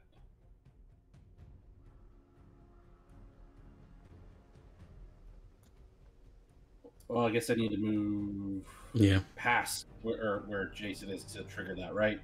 Because you said it's beyond 10 feet? Or is... Yeah, once you move here, it would attack with its leg. Oh, my bad. Yeah. Yeah, if you move all the way next to me, he'll do an A-op towards you. But if you're just within 5 feet of me, and he attacks you anytime coming forward, Actually, I can reaction to block. Yeah. Yeah. So, are you gonna provoke or no? Yeah. Okay, I'm gonna actually roll to see if he bothers to attack. On a 5 or 6 he'll attack. Otherwise, he's gonna stay focused on eating Henry. Okay. Then almost absent-mindedly, it reaches out to pull you close and try to eat you as well, because it's very hungies. 25 for 12. Reduced to 2. Nice. Yeah, I can't do anything to stop that. So yeah, that hits, and I lose 2 hit points. All right. Get out of melee and do a range Yeah, but attack. now you can keep wherever you want to. Yeah. Okay. And yeah, remember we use Euclidean, so when you're there, you're actually 15 feet away, so it can't reach you anymore. Just in that space that you're in. So I would have gotten the attack off here is where it would have gone off. Oh, okay. Oh, so Yeah. even with Euclidean diagonals, if you have a 10-foot reach, Yeah. your diagonal is only 2. If you Only measure 1. it out, yeah. If you Okay. measure it out, it says 15. Okay. Yeah. All right. Wayne's gonna move to where he presently is. Okay. Yeah. Let's all top time. Okay.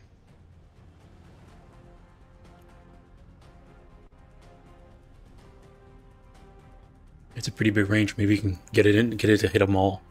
Hit both of them. Yeah. Oof. All right. A 9 is definitely not gonna do it. Okay. Hold on. Let me. I think I Oh. can use Showman. Okay. I think. All right. I'll tell you right now. The AC is 16 that you're trying to hit. Showman plus succeed at a cost. Yeah. Oh, you Yeah, also I can you also amplify you, the you also Faxpiration have, yeah, die. you also have your Faxpiration die.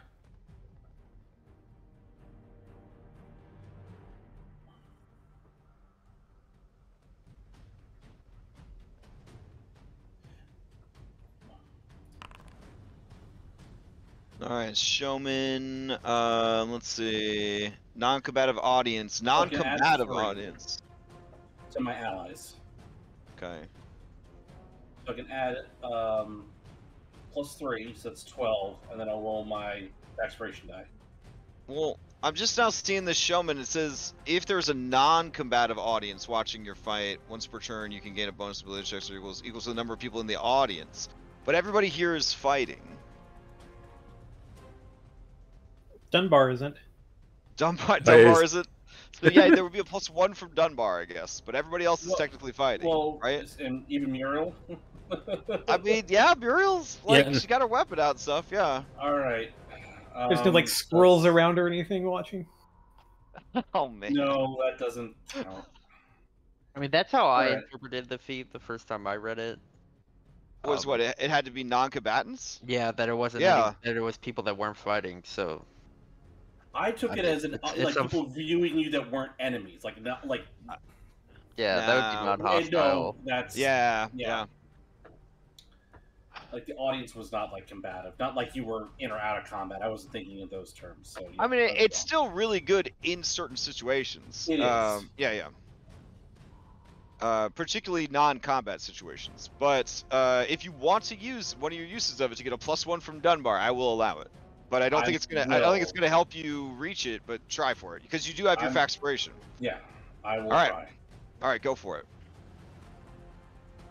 Let's see the 6. Ugh. Okay, so you're going with a 9 to a 10 to a 12. It's an AC of 15. I can't even. It's AC is 16. AC is 16. Yeah. All right. 16, So 16, on a so, miss, it lands 10 feet away from the intended target in direction number 3. 1, 2, 3. So it would 10 feet. It would go right here. Or actually, if we measure from the center of the creature, 10 feet, the number 3 would be right here. So this is the center of your Molotov cocktail, Oof. which is a 20-foot radius. I'll drop it down for you. Oh man. This reminds me of Cyberpunk right now.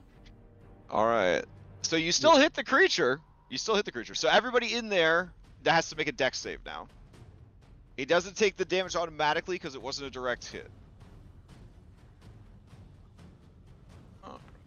So I'll roll for Irenia, who has 7 hit points. And let's see. Well, we learned these things are very useful, but also very dangerous. The DC, the DC for this is only a 10 though. All right, so everybody made it, but they take half damage, and then the creature takes full damage. So half of 5 would be 2, and then back up to it's vulnerable. yeah, so back up to 4, and it doesn't like fire at all. Henry's body gets burned. Irenia takes 2, and everybody else made their saves. It looks like. All right. Does the oil flask being right next to the creature, does that do anything to the creature? Ooh, the oil flask. This would make a fire space on the board. Yeah. And I'm pretty sure I would have failed. I don't think I have advantage for any reason. Oh, shit. Okay, then you take the full damage. And then Wayne gives us a d4. That's how long you have set Jason on fire. What's gonna happen when you made him? I'm sorry. Oh Hey. man. Hey, at least you know, like if we have oil on us and stuff like that, that doesn't happen. No. 3 turns. Okay. I mean, Alright. if not doing this to the timber spider would probably be worse. No, I think this is great because I'm thinking about playing a Goblin Bomber. So Hey, and that fire That's space already makes it done. that fire space makes it harder for the spider to move up on Yeah, us. it doesn't definitely doesn't want to get close to the fire. Absolutely. Yeah, it doesn't want to touch fire. Now, I'm so fortunately, everything is so damp in Barovia that you aren't starting a forest fire with this. Only the oil is burning. Everything else, like, it got sizzled by the explosion, by the flash burn, but there's just too much damp. All right. I guess it'll steal since it took some damage. I mean, Okay. Jason can steal. Oh yeah, damage Jason every took damage too. Do you want to steal Oh, Jason? Jason already went this round. Oh, okay. Irina can steal. Sure. Wayne's gonna use up the last of his movement to get away, and he's gonna have Dunbar fall back. All right. Continue Is dodging. it possible to put Jason out? He has burning 2 on a successful save. A creature can end this damage using an action to make a DC. All right, she's gonna make a Dex save to try to put Jason out. Just a 10, no problem. God damn it, Irina. All right. She's just trying to put you out, Jason, and is unsuccessful. And she'll move back a little bit, and that will be her turn. I'm sorry, Darby. Oh no, you're good. He will pass to. This might work in our advantage. She will pass to Parple. Parple is just going to. You can see up close, Ez and Robin. Parple's eyes are basically like Brock from Pokemon. They're just 2 fucking slits because he doesn't want to think about the fact that Henry died. He doesn't want to think about the fact that Wayne's setting people on fire. He just narrows his eyes, narrows his focus, and he's just going to start pounding this spider.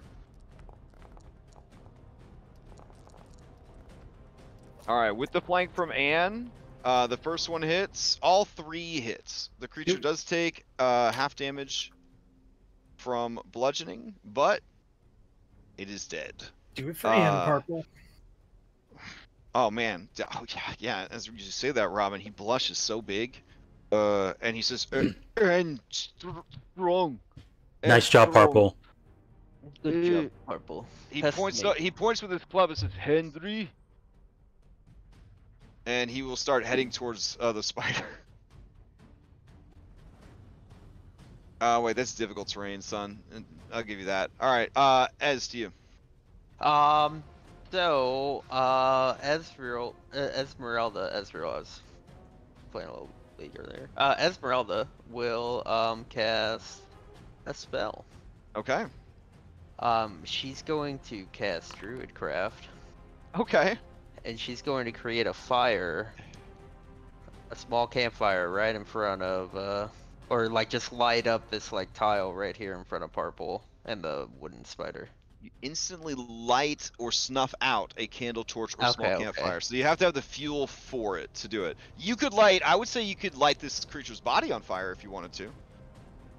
If you wanted to like just make more fire to Sure. scare Yeah, it. sure. That's good. I'll Okay. light the oil on this thing and light it ablaze. Oh, It God, has a lot of oil on it already. yeah. The 2 oil that's on there, man. This shit's blazing up big time. All right. When you do, the creature's 8 eyes, all like shine, with the reflection of the flame, and with a mouthful of Henry, it's just like it rears back, like, oh shit. With my item interact. And you light up the clearing. Wow, With my- Druidcraft did something? Oh my god, this is 2 times in a week I've seen it do something. This is incredible. Hell yeah. With my item interact, I will pull a torch out of my backpack.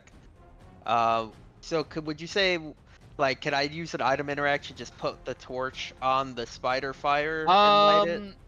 Yes, I would say the Okay. torch would light automatically because there's this bonfire now. All right, yeah, and then with my bonus action, I'll trade that in for an item interact to light the torch on fire. Okay. And then with my the rest of my movement, I'll just go and stand next to Purple, and I'll wave the torch back and forth. Oh shit! So All that right. it's in his face. It don't like that at all. And if it hasn't gone yet, I'll pass to it. Okay. As you pass to the creature, it is going to use a bonus action to cocoon prey. So it just wraps up this body into a little web sack. And then it is going to... It's going to try to run for it. Do you opportunity attack it or no? No, I don't. Alright. Then it's going to move and dash and get the hell out of there. That was a hard-earned meal for Harmonious Timber Trap Arachnid. So it just fucked off with Henry's body and all the stuff he had. Let's chase him. Would be correct, yeah. And his rifle. Do you want to chase it down? I I mean, think we kind of should. guns and such. It's up to you. Uh, I mean, It's not that far off map yet.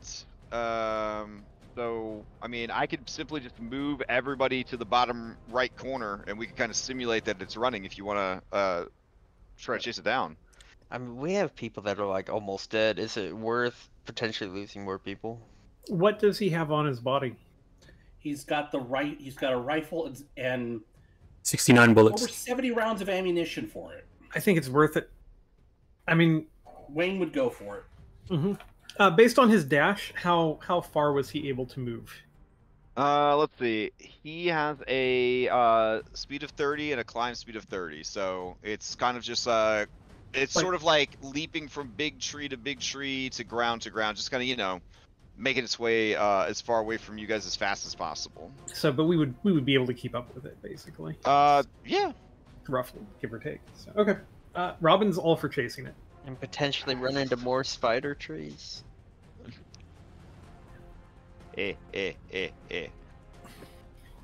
All right, then I will move everybody and put it back on the map. All right, let's see. We will pass to, and then let's see. The fire got moved. All that's good. Those templates are gone. All right. It will pass to Muriel. Muriel sees that you guys, hears Wayne say, we gotta chase it, and she says, are you sure? We need to get Henry's body. We need to get the equipment he has. She sort of shakes her Just head. make, Yeah. just make the creature drop him. Okay. So let's see. She has cunning action, so she can move 90 feet. So she will get up on the creature. All right. This guy is burning and fleeing. I'm gonna check its morale to see if it would rally or just fuck off. So hold on. Turns back and see the lit up clearing. No, it is gonna fuck off and keep going. All right. So at that point, I'm gonna remove that one from the initiative tracker. All right. And I'll remove Unholy because they're dead. And we'll go to the next round. She controls the initiative. She's going to pass back to Wayne, since Wayne's got the ideas. All right. Wayne's gonna run up. Okay, just within range. So I'm going to use. Use a bonus action to expend a risk die. Okay. Skin of your teeth. No, not skin of your teeth. Limb shot. Excuse me.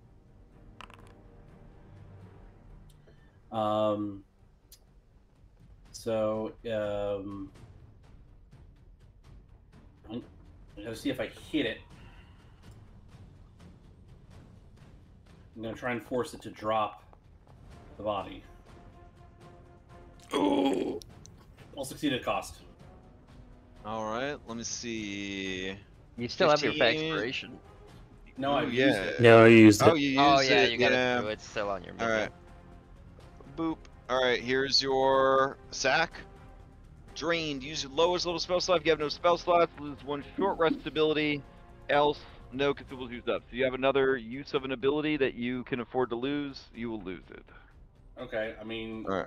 I guess So I could use my healing surge. Shit. Okay. Oh, dang.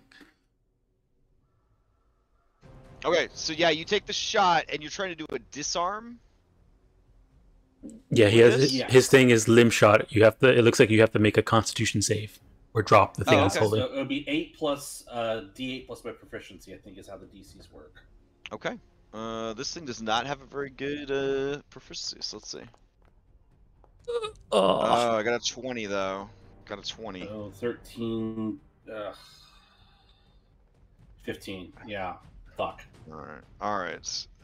So That was a what waste. is what stat? Can- What stat controls your saving throws? Can I use one of my DM inspirations to make it roll with disadvantage? No. Okay.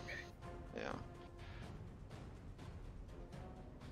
So what you guys could do if you're not spellcasters is if you throw something like True Strike or something on your character sheet, you'll essentially get spellcasting, and then you could just choose a stat on your So- spellcasting page. so you don't even have to And throw something on yeah. there. It's all the way at the Oh, bottom. okay. So you just Yeah, change yeah, the yeah. change the stat. So if it's dexterity or strength, just change There at the we go, bottom. yeah. So then if you ever need to check Wayne, it'll just say DC 13 there in the bottom. All right. Okay. So you shoot it. You shoot at the web stack, and as you do, the creature kind of like turns and sees that you are pursuing. All right. Anything else from Wayne? That's movement, action, bonus action, so yeah. Right. Let's see. The creature didn't take any damage, right? Or did that also do damage? No, it does damage. I have to hit, Okay. but then Oh, you gotta I'm also attempting to... you gotta reroll that damage too because you succeeded at cost. Yeah, with the Oh. sack. Yeah. Alright, hold on. Oh my goodness. All right, so it takes 10 points of piercing damage. The creature seems to be resistant to piercing damage. Its thick bark like chitin seems to not like slashing, hate fire, but be okay taking bludgeoning and piercing hits. Okay, the creature was damaged. It's gonna steal. Can someone use an inspiration to steal? Because otherwise Muriel's just gonna get destroyed. Yeah, Robin I will will- use one of... Okay. Okay. I mean, I can. I have one from the recap. I'll use that Okay. one. And I will I'll second win.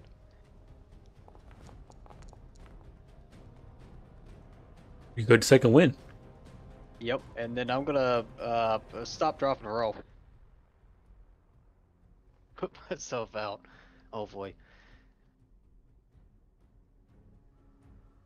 And the fire damage, is that at the It's beginning of the turn or end of the turn? yeah, it's the beginning, I believe, and it would be just a flat 2 damage, 2 fire damage, and then you do a Dex DC 10 to put yourself out. Dex save, right? Yep. Yeah, no problem. All right, so you are no longer burning.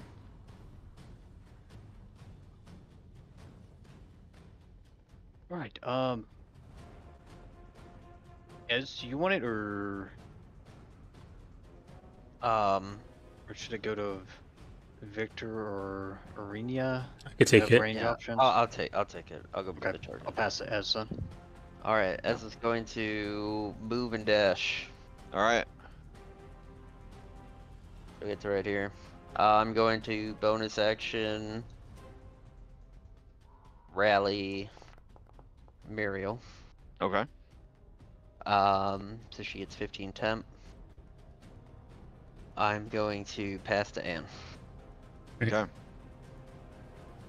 right, I'm gonna move and dash.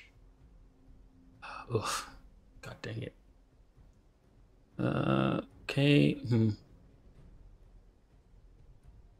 It's right here, and then bonus action dash. Tickets right here.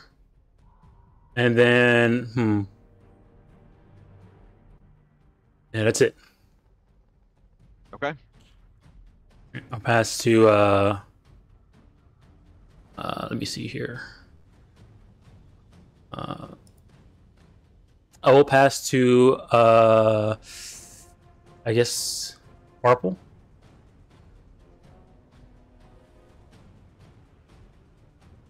Okay, passing to Purple. Mm-hmm. All right. Let's see. Okay, Purple sees where you are, and he's just gonna shout Anne, and he's gonna run and dash to catch up. All right, and he will pass to. I guess Muriel already went, or no? She went at the end of last turn. I think she went at the end of last turn. All right. Yeah. Let's see. He will pass to Robin. All right, Robin is just going to start running.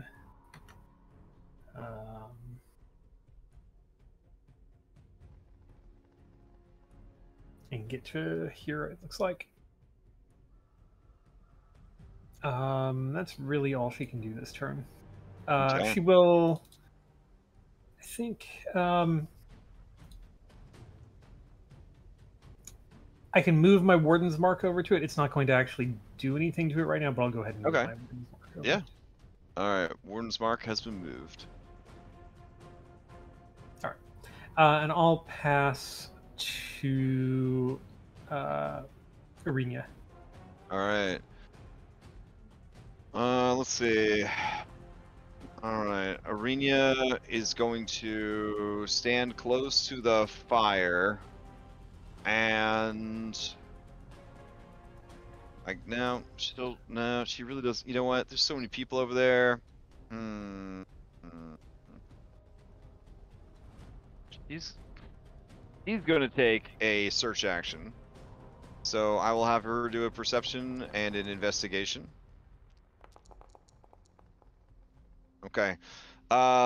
Wayne, she's just wildly looking around. It doesn't look like you can't imagine that she's seeing anything meaningful. All right, Anne's already gone. We got Muriel and Victor. All right, Victor's gonna go. He's gonna move close. Nope. No, he doesn't have to move that close because 5e magic's bullshit. All right, so he'll move here, and then using this fallen tree, he will try and take another shot. Here we go.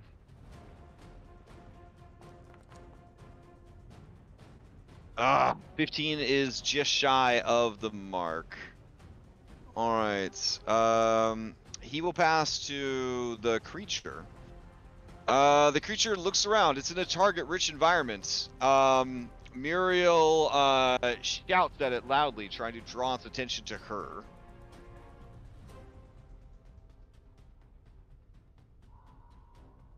And it will go ahead and attack her. 22 for 10. And then it will try to shove her down. As a bonus action.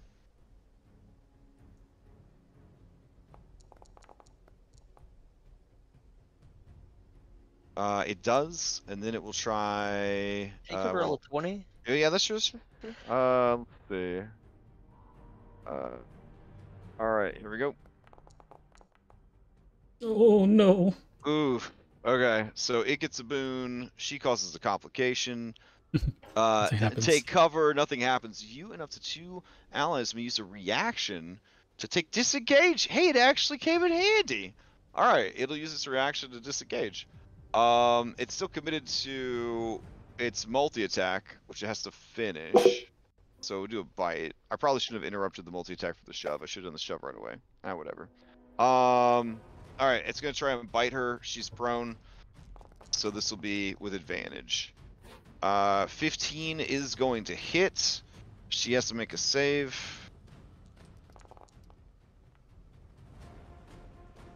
All right. And she takes some damage.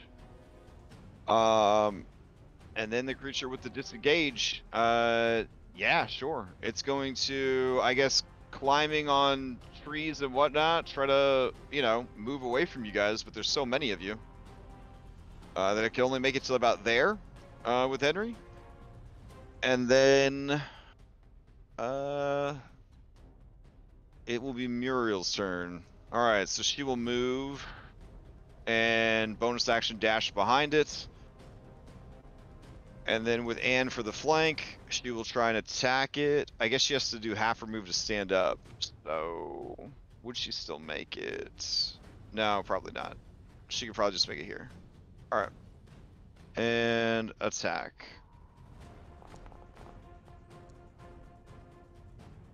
All right. Without the flank, that is not going to hit. That will be her turn. And then she will pass play to Esmeralda. Okay. Ez is going to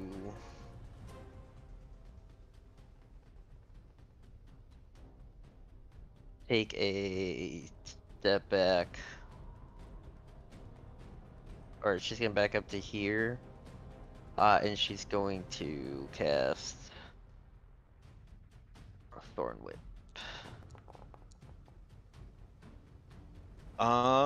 16 is gonna hit. Despite this being magical piercing damage, the creature is still resistant. Do you want to drag the creature? Oh, it's large or smaller, so this is a huge creature. Oh, okay, okay. All right. I thought it didn't have a size on it. I definitely wouldn't have done that, but that's fine. I did it. All right. You're learning the new abilities. That's fine. She's going to action surge. Okay. Two. See, I moved 10. Moved right here. I think that gets me a flank with Anne. Okay. And she's going to attack twice with her whips. All right, that is going to hit for full damage and possibly injure the creature. Ooh, internal bleeding. At the end of each round, the injured character took damage that round. They have to make a con save or take bleed damage. Okay. Second attack. That'll miss. Oh, it says Mario's unharmed? Yeah, what's weird is you saw her take that tree trunk leg to the chest, and it was like nothing to her. And then when she got bit, she seemed to take a little bit of damage from the poison that spattered on her from the fangs, but the fangs didn't seem to do anything. Oh, I think she knows what's going on. So with my bonus action, I will rally Anne because I'm pretty sure we will be short resting. Okay. Doing gets 13 temp. Okay. That's Esmeralda's turn. The creature took damage. Yep, it's gonna steal. Alright, it's gonna wheel on you, who just damaged it. And it's going to attack Esmeralda. So, first it will try to shove you down. With a 20. 23, you stay standing. And then it's going to multi-attack with the leg. And a bite. Leg's going to miss. Bite coming in with a 19. She's going to use her reaction to evasive footwork. Making her AC a 19, so it'll hit. Alright. So here's my con save. Con save to have the poison. Success. So you would take 7 poison instead of the full 15. Awesome. That saves me from taking an injury, so very happy about that. Alrighty. And then I believe it will just pass randomly, so we'll just pass to Anne. Okay. I'm gonna go ahead and attack it with the great axe. Okay.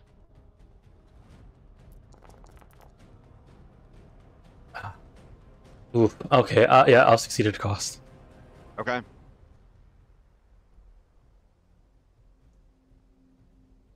All And I'll right. reroll the damage. Well, you have a flank from Ez. Oh, okay, yeah. Okay, never mind Yeah. then. All right. So 7 points of slashing plus the sneak attack. All right. All right, and then bonus action, oil. Okay. Where is it at?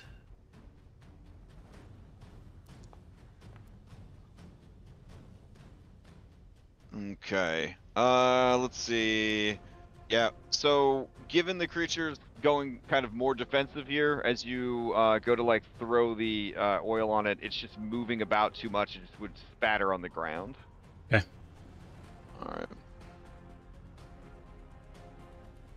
So we'll move. We'll put an oil drop like, I don't know, right underneath the creature.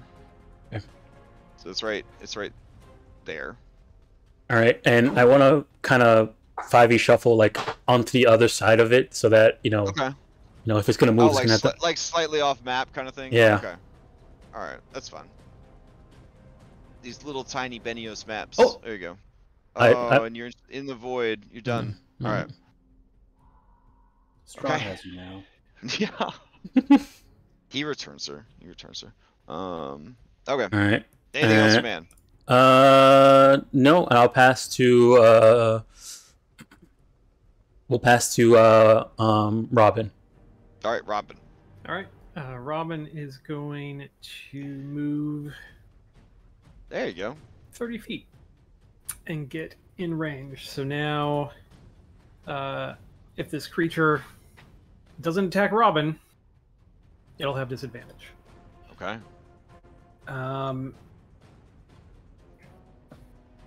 So let's see. Okay. When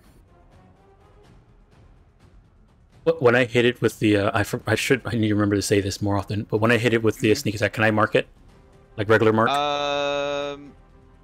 Yeah, Oh. I think we made mark it a minor action. So if you, as long as you had a minor action to spend, yeah. No, then I wouldn't have it. I wouldn't have had anything to minor Okay. action. No. Yeah. But marking is really good, and I need Yeah. to start remembering it more in all the games I'm playing in. But Yeah. All right. So Robin, what do you got? You move in. You got it marked. Yep. All right. So we're going to attack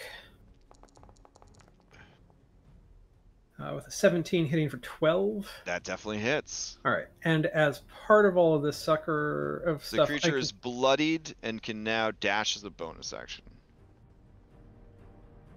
Okay. All right. I do have a bonus action as well, but if it All can... right. Well, no, I'm saying now it has that ability. Oh, it has that ability. Yeah, it can't. Yeah, it's not It's a not a reaction. reaction. Yeah. Reaction. Mhm. Gotcha. Okay. So since I also was able to move at least 10 feet in a straight line and immediately make a melee weapon attack, I am going to use my bull rush ability, and I can shove the creature. It doesn't have any size specifications against it with this. Oh because I wow. moved. Okay. Yeah. Nice. There's nothing. Doesn't say it has to be a size. So I can also, when I roll my battle die with this, I can add it to my athletics check that I make to shove this target and try to knock it prone. Okay. So we're going to roll some athletics. And I'm also going to roll this die to add to it. And let's see if this does anything. So that's a 12. For Brings my up to a 12. Okay. Here we go. try to knock it prone. I think it's a 14. Well, it's not knocked prone. Pretty Dude. close. And it's pretty close though, if you really Yeah. wanted to. Yeah, I mean, I guess I could try to succeed at a cost. No, I mean if it's Yeah. prone, then I have a problem shooting it. All right, Unless yeah. Crash says it's too big to be like fully prone or something. In this instance, this creature's flailing around like crazy, so I would definitely take any defensive bonuses it could get. It does not want to die. It wants to take its snack and leave. All right, so you don't knock it prone. I did not knock it prone. All right. Anything else from Robin? No, I think that's what she can do right now. All right. So the damage that you dealt, the 12 damage, does drop it into bloodied, unlocking that new ability. But I don't know if it's gonna make it that far. You got all these other people that need to go. So who do you pass to? You got Wayne, you got Jason, Parple, Muriel, Victor.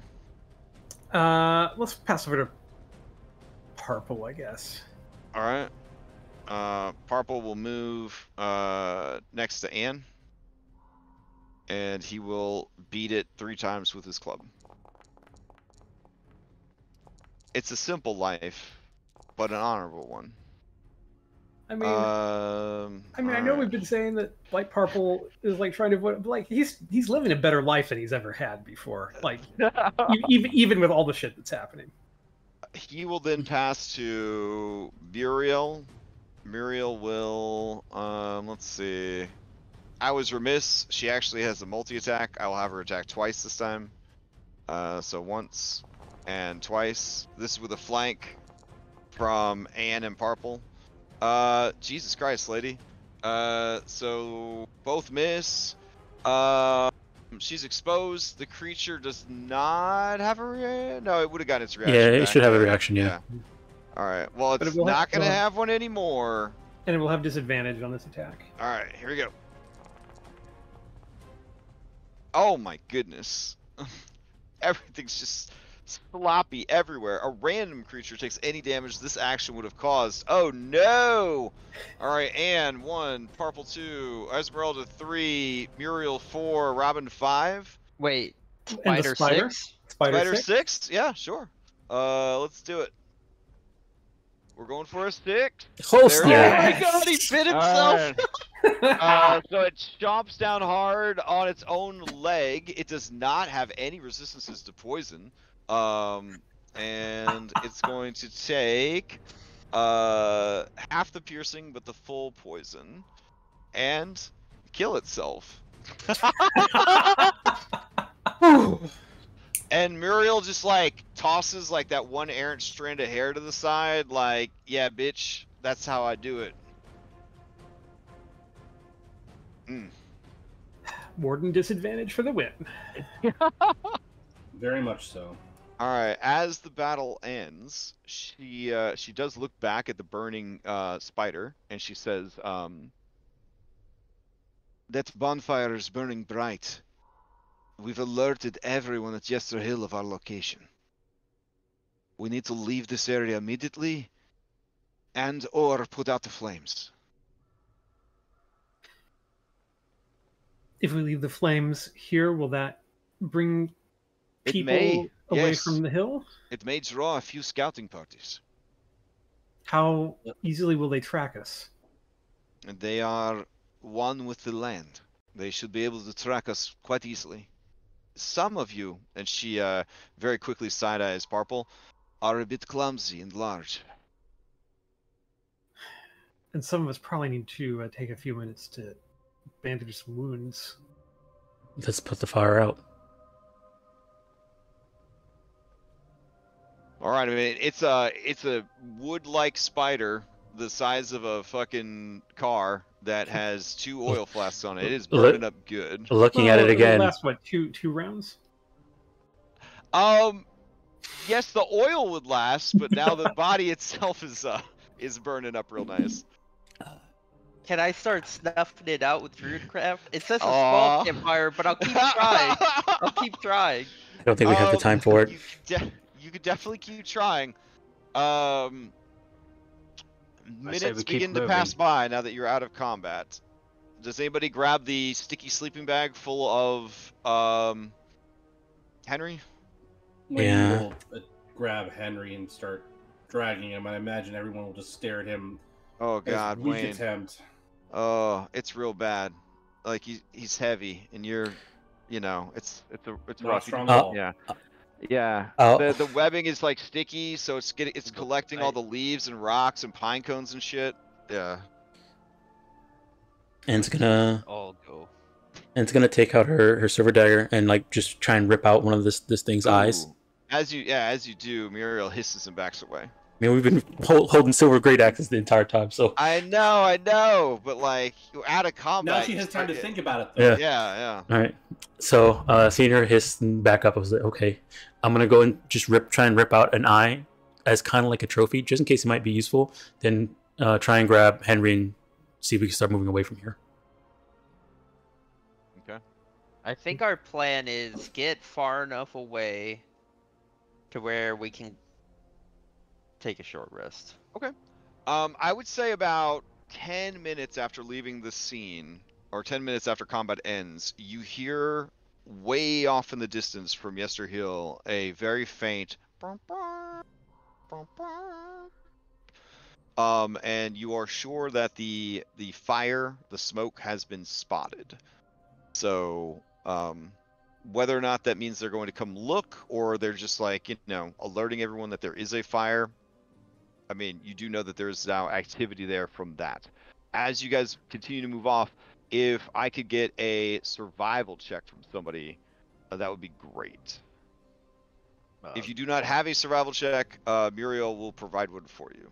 Ooh, if she had to put a number on it. It's a +6 if she had to put a number on it. I think she should be the one As to will roll. assist her. All right.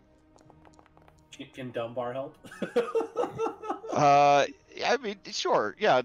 And Dunbar helped. All right. So together. Sorry, I didn't mean to be so lame. Together, you guys move through the woods, and you do see the passage of the blunt timber trap spider, and then you see the sudden end of its passage. So it could be one of the nearby trees. It could be hiding from you. It could be waiting for a revenge ambush. Do you want to look for it, or do you want to cautiously press on? I'll do a quick look for it. Since Dunbar is helping Muriel, Esmeralda will be on the lookout for spider trees. Oh, Dunbar could use his keen sense of smell and, figure out where it's hiding since it's been burning this entire time. Oh, okay. So you do want to find this creature. All right. Well, find it to annoy it. Yeah, find to avoid. So Dunbar, give me an investigation and a perception. Are we supposed to be able to see all these note thingies? Here? I don't mind if you see it. You know, just don't click on them. They won't. You know. Okay. So investigation, and then the perception's gonna be at advantage. Also, Crash, make sure you end combat on the other scene. But Foundry 10 just knows to end combat now. It's so smart. It still pauses the time. Wah. Okay, hold on. Let's see. All right, Dunbar, with those checks, you and Ez are confident that the spider is about 40 feet away from the party, disguised as a tree. You noticed some slight scorch marks on the tree. Dunbar will point. Okay. He will do the hound dog point thing. All right. Do you want to jump it, or do you just want to avoid it? I think we want to avoid it. I think we just want to avoid it. All right, giving it a cautious berth, but keeping an eye on that tree. You continue until you guys find some tree fall that would provide you some cover from anyone sort of looking above or from a distance. And there, as long as you don't light a fire, you should be able to remain hidden for a while. As you do, you've also gotten closer still to Yester Hill, and the fog is intensely thick at this point. So that is also going to help in concealing your presence, but it will make it harder to avoid running into any future encounters. All right. So you're going to attempt to take a short rest? Yep. Okay. I kind of feel like we probably should kill that thing just in case, but... 1 hour passes with no encounters. Okay, good. Short rest.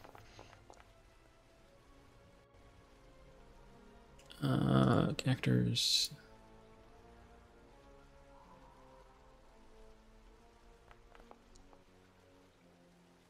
we would have got all... We had 3 hit rests, so let me... Here, I'll make Forest the background and then take you guys back to the Main page. There you go. Oh, wait a second. How's that full HP? So, I don't need to roll. All right. With the short rest and the journey, you have about 40 minutes more of travel, maybe less, until you reach the base of the the base of the hill. The terrace. There we go. So when you guys are done with your short rest actions, let me know, and we will continue. I guess I should have Irenia get some H back. During that short rest, can we take stock of Henry's belongings, see if they're usable or if everything's just burnt to a crisp because of the Molotov? Yeah, that And is a the good being mauled by a question. spider. So I kind of foobarred it a little bit. The creature wouldn't have been able to take Henry and web him up because Henry would have failed the save, right, against the thing and been burning for 1d4 rounds or whatever. So I'm going to have to assume that if it webbed him up, he wasn't burning too bad. But basically...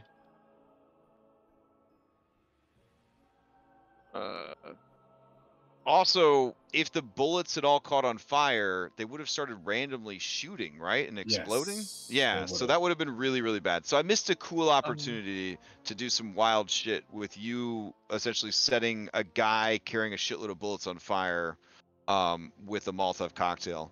So I have deep regrets. Let's see. I mean, if that was the case. Like, Yeah. I was catching on fire with oils strapped on our bodies. Yeah. Well, the idea is that when you die, you become an object, an unattended object, no less. And technically, it wasn't an unattended object because the spider wanted him. So I'm going to assume that the spider kind of tried to cover him up and keep him safe because it wanted to take him with it. So in that sense, we'll say that his equipment is still good. Okay. Okay. He just had a hunting rifle and 77 bullets. Still, those are resources that we need. Okay. I guess, even though I hit it here, I realized that Anne didn't need to take a short rest. So if everybody else is taking a short rest, I guess Anne can set up another grave for one of her for another person. All right. And you just kind of bury him here in this tree fall? Yeah. Okay.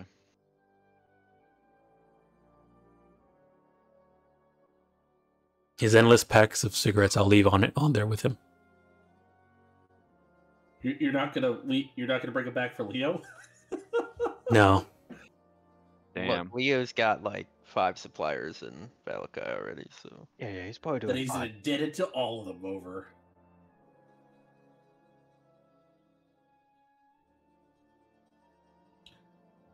All right. So now you guys proceed the rest of the way. And you run into nothing on your way to the base of the terrace. Muriel will strip down to nothing and hand all of her stuff over to Parple. She does not seem in any way shy about doing this. Parple has his eyes closed tight. He is shy about this whole process. And then she turns into a bird.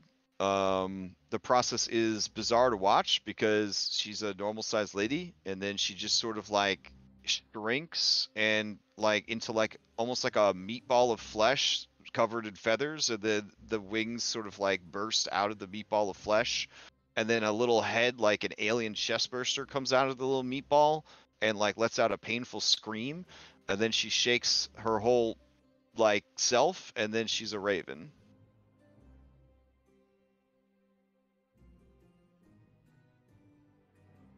Very animorphs. Yeah. Oh no. And then she takes flight. You read those books too, Jason? The whole series. Mm-hmm. Eds would but you like turned roll out okay, a right? Arcana check to figure out what an anamorph is. I mean, just context clues. You're assuming that the Animorphs are like were creatures from their world. Oh, okay. Yeah. Noted. It's. I think I have this working properly. Let me see what I could do. I would need to put a light on this map, though. I mean, with the sun starting to set, I mean, how dark is it getting? Ooh, good points. The moon tonight. Let's see. Looks like a waxing. Where's Depending on how dark it is, I don't know if It's in the journals. Nyctophobia would come into this. Why did they move it, Tom? Why They did didn't move it. It's always been in journals. No, I hate FoundryVTT. I hate it. Yeah, so it's pretty dark tonight. It's gonna be pretty dark tonight. Apart from the obvious, like, can't really see in the dark business, is this going to affect Wayne as far as his nyctophobia? Yeah, this is some Standard scary places. Yeah, this is pretty scary shit. It's not, as long as your friends have like light sources and stuff, you should be right. fine. I mean, everything's been fine up until now, but now like we're trying to stealth, and there's like next to no light. It's gonna be very scary for you. Yes, absolutely, absolutely. All right. Let me change this light though so that it shines over the walls, so you guys can kind of see what the hell's going on. Ugh, there's so much going on. There we go. Constrained by walls. Update. And let's see. Oh, that works pretty good. Okay. All right, I'll take you over to an overhead map. I think the walls I set up would kind of let you do like a tiered advance on the thing. So, there we go. So you guys see yourselves in the back there, facing the first wall? If there's supposed to be walls, I don't see walls. I think so. Yeah, I mean, there's darkness. Yeah, in so front of this us. is a wall, and then we're exactly. gonna climb it, and then I'm guessing there's Correct. another wall, and then You'll go to the climb next Going up. one and the next one. Yep. So I don't see any walls. I see the whole thing. How do you see the whole thing? Refresh. Yeah, let me refresh. Yeah. Sometimes that happens. I'll also do a camera bat for everybody too. There The we go. appropriate tactic, Dom, is to screenshot and then refresh. Yeah. I'm kidding. No, there's evidence for that because I'm streaming. Oh, right. no. I wonder why you could see. Is Anne's token tall or something like that? I don't know. That's taller than an infinite wall, I hope. You're not that big. Can you Okay, click now the it works. refresh? Now it works. Yeah. Now it works? Okay, Yeah. yeah. So it's just a load issue. Yeah. Okay. Let me change out the musics. Paris Rooftops or Metal Gear Stealth?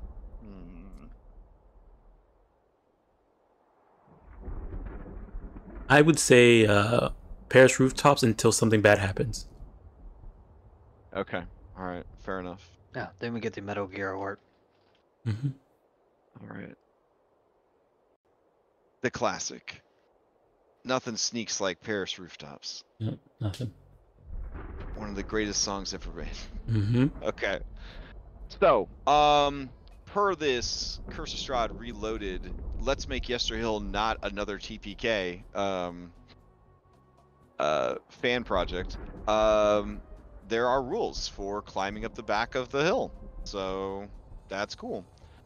All right, this is gonna be a group climbing check, and everyone that you plan to bring will need to make the check, so it's not really a group check. So you got to find a way to get everybody to pass these checks and make it up there.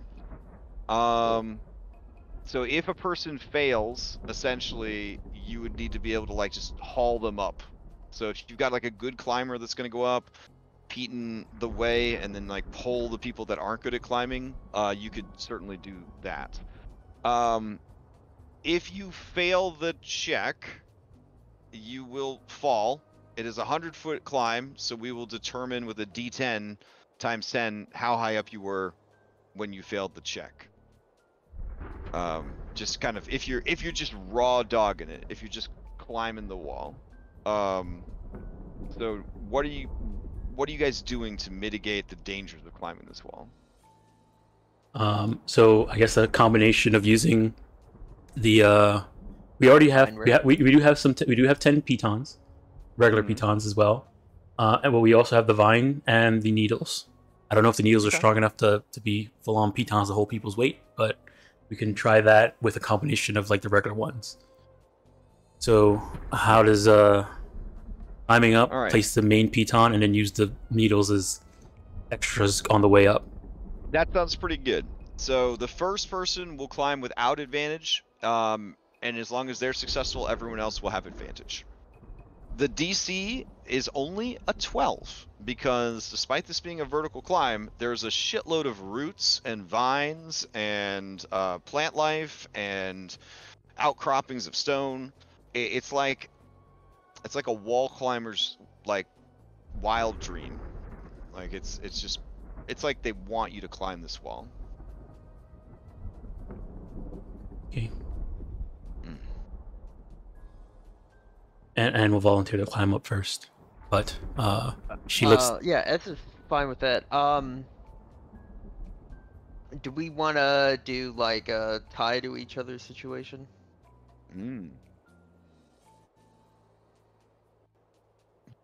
Dunbar pees on the wall. It's his contribution. And then he looks around. He's not sure that what you guys want to do with this wall. Even seeing you pull out the rope and talk about it, he can't fathom the fact that you would want to go up 100 feet on this wall. So we've got some people that are very strong, and some people that aren't. Okay. What would you think about? You don't need to pussyfoot around it. Just call them out. Victor. Victor and Wayne, the latter end of the alphabet. They are not very strong. Could we could they ride the strong people's backs and increase the DC of the check? I need to check Victor's pride on that one. Or would you allow? I don't think Anne will. Teacher on it outside of combat. But Ez is in she would phrase it in a way of Victor, if you ride on my back, then you could shoot firebolts at any incoming enemies. And okay, well you're a big muscle lady, and he is a late teens, early 20s boy. So give me a persuasion check, charisma. Okay. Can Robin help by staring at him with her creepy eye? Help? You know what? It's Barovia, and you're an American college girl, so sure. Yeah. I lived in Europe. I know how it works. All right, I'm gonna say the two of you, girl boss mean mugging him together. He gets a little bit of a fear boner, and he with a stiff chin, he says, "If it would be best, I can do that." I trust you watch my back. Of course. That's good, because I rolled his wisdom save and he failed, so he was going to make a scene. He was definitely going to say, "I could climb myself." Yeah. Wait, maybe when perhaps you could ride with Purple, since you also shoot ranged weapons. You don't have to sugarcoat it. I'm not strong. Purple says, "And strong." Yes, Marple, Anne is very strong. I know that came off a little dismissive, Oh. but no, he's like genuinely agreeing with her. strong. With him. Excuse me. Purple strong. And he turns around and he squats down to show you his back. Wayne will he'll button up his duster. He'll put Dunbar in there, kind of like just peek it out, and then he'll climb on to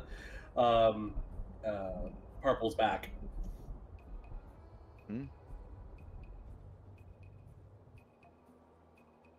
Seeing them climb on, and Jason, do you want to spits on the ground. Spits on the ground, damn. Alright, from nearby, as you get piggyback, Wayne, you hear a, from Muriel. Two means good. Let's go. Okay, I'm gonna climb up first to try and get the rope set up. Then. Okay. Yeah, I can carry Dunbar for us. Alright. Wayne I'll will go pass, right Dunbar to behind. Jason. I'll go right behind Anne with Victor in case we fall. That gives ample people to catch Victor. So and what is your athletics, Ann? So I have it's a Plus 8? plus 8 plus a d4. Okay. That means that there's no way that you could fail by 5 or more, even if you got a nat 1. So I will not treat a nat 1 as a cataclysmic tumble down the mountain failure. So Okay. just go ahead and roll it. All right. I do You are also. you are just too athletic. You are just too Okay. athletic. Okay. I also have a mining pick if that can help in any way. Is like Tomb Raider. Stick it into the wall while we're climbing up. Okay. Now you are climbing like one-handed, right? Because you have your prosthetic hand. Yeah. Okay. But it's a So- lobster claw. It is It a is a claw. lobster claw. Yeah. Okay. Okay. If anything, the lobster claw should give you like an Yeah, extra okay. die. I'm just thinking about putting the pitons in, but you are a rogue with fast hands, so I'm gonna say that would probably compensate. I'm That'd also probably compensate. proficient with smithing tools and tinkerer's tools that help. Okay. Not so much for this note, but Okay. I would say your fast hands would mitigate the handy capable situation. So, Okay. all right, give me Alright, that here's- athletics check. All right, here it is. Beautiful, perfection. All right, you know what? Fuck it. Everybody just gets up the first one. All right. Let me see. Thank you, Anne. It's on the ground. Oh my god. Damn. Let me see if there is a As patrol. ducks, as Anne spits down the mountain that everybody is climbing behind her. All right, because you have this raven to warn you if people are coming, and you waited for nighttime. Let me advance the clock 2 more hours. Hold on. There we go.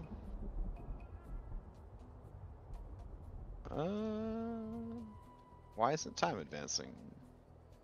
I Is shut there- down all the combats? Oh well.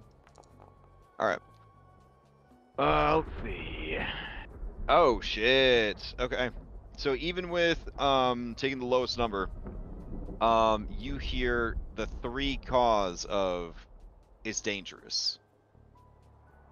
So, do you guys just cling to the wall, or do you want to scamper up and attack, or do you want to try and find a place to hide along the cliff face? Does it mean it's dangerous up above us, or does it mean Yeah. it's She about to be dangerous for real? She'd give you 3 if it's not safe to come up. I mean, it's think- dark. Shouldn't we just wait for it to clear? Yeah, I You think wanna wait? I think our best bet is, Okay. Yeah, is I waiting. guess we're gonna like. So they're on the next one up, right? So we're gonna just like put our backs to the edge of the cliffside, right? Mhm. The edge of the wall, Yeah. and Okay, so everyone about... Hold on. Okay, so about 60 feet up, you get the warning. And everyone is just like clinging to the side of this cliff. In the damp, in the fog. No one here is afraid of heights, right? All right, Won't good. have that No. particular fear. All No. right, because I would say, yeah, I would definitely need some rolls if somebody was afraid of heights at this point. All right, time advances some more, and then you hear, and you continue up to the first tier. You realize that you have to do this 2 more times. Alright, so all right, so good. So far, so good. Okay. Oh, We there's a can't wall. move. Are you Oh gonna, yeah. You like, could just use delete the wall? You could use camber. Oh yeah, I could just delete the wall. So smart. All right, here we go. Yeah, there we go. Okay. Same thing, Ann. Yeah. All right. Right.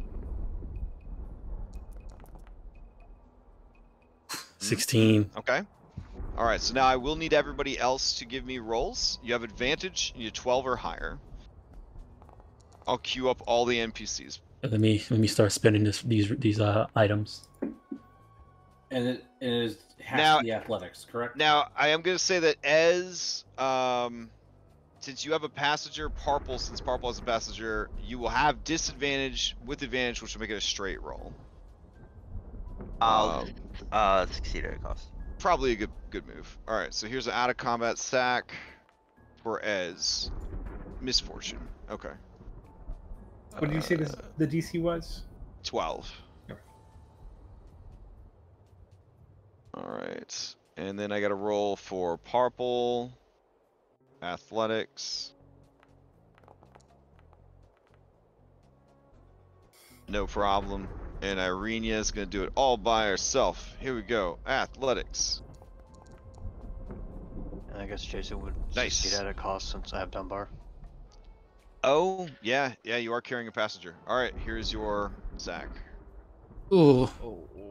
Oh. Defeated. That's a terrible one. Oh. All right. So, yeah, I guess Dunbar just gets so fucking scared. He starts, like, just crying. He pees all over you. Like, you can't stop it. It's just too much. It's just, yeah. Listen. Beagle never run out. And yeah, so there's like a lot of peeing, a lot of crying. You're We're putting getting rained sailboats. on. Yeah. It's just, yeah, it's bad. All right. Oof. Okay. Is that everybody? And right? That was free agent. I think so. All right. Yep. So then you guys make it up this one. Let me see if there is. You hear 2 cause. And you climb up to the next one. All right. Last one. Man. Right. And we could really use another 20 if you got it. The tank. I don't have any inspiration, so. Oh. Okay, 24. 24 is good. So you set up a nice path for everyone to take. All right. Parple will roll for him and. OW use patient teacher for Arenia's Oh. check here. Okay. Would that give advantage or a D4? D4 if you allow it. Normally, Oh yeah. it can only be used in combat, so. Oh, okay. Yeah. This is. I mean, there's a lot of damage at stake here, so I would say it's pretty combat-y. All right. Okay. Here we go. Fighting the environment right now. Oh no! Oh, it's a 10. Okay. Let me see how high she got before she fell. A D10. Succeed at cost. She is not a PC. She cannot succeed at a cost.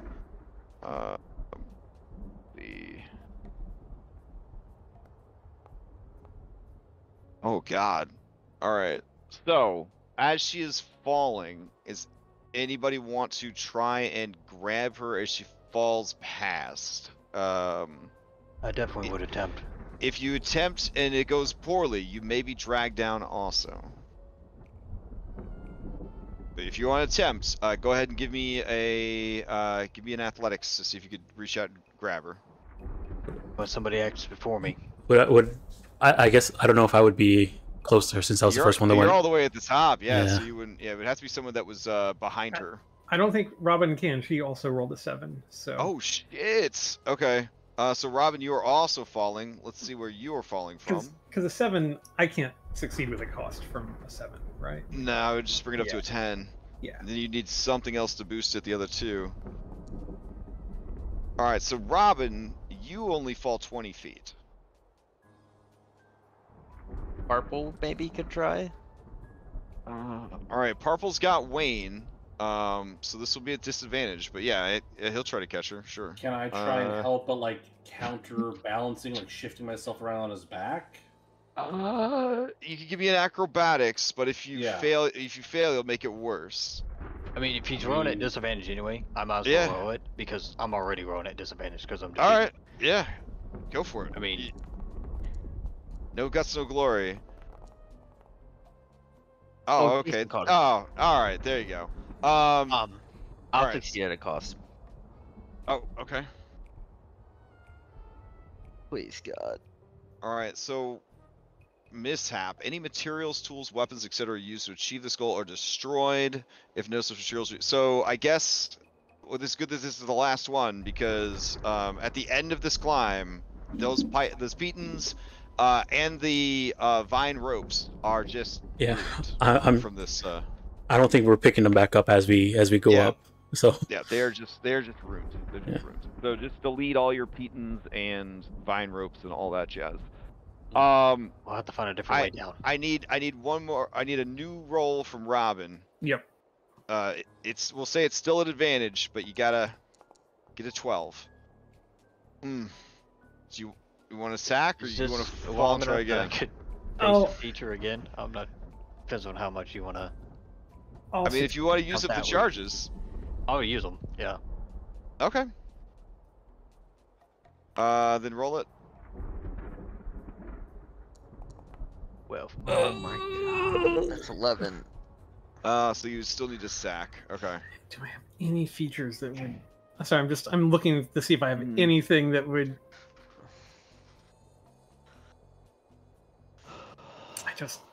I don't think I do. Beat it down. I think I'm just gonna have to succeed at a cost. All right, let's see what happens. Unlucky. So misfortune. All right, so the climb took its toll. Yeah, it did. Right. But you made it. I mean, I have a +4 to my athletics too. Oh. That's just bad dice rolling.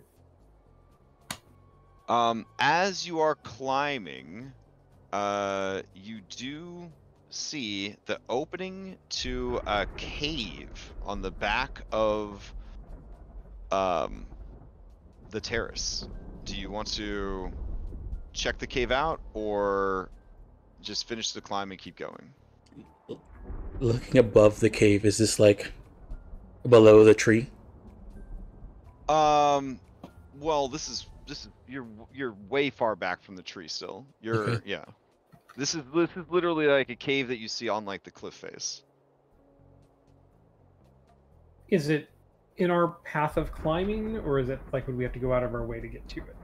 I would say that you, Robin, are the one that noticed it on your second attempt up the hill.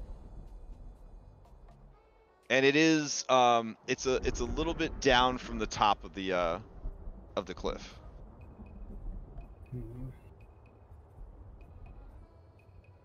I mean, so what we know about this place is that there's like a lot of like buried stuff here, right? Like that's this is the burial ground for all the berserkers that we've been running into.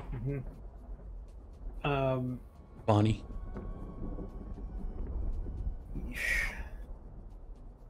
I mean, if I'm going near it, like, what?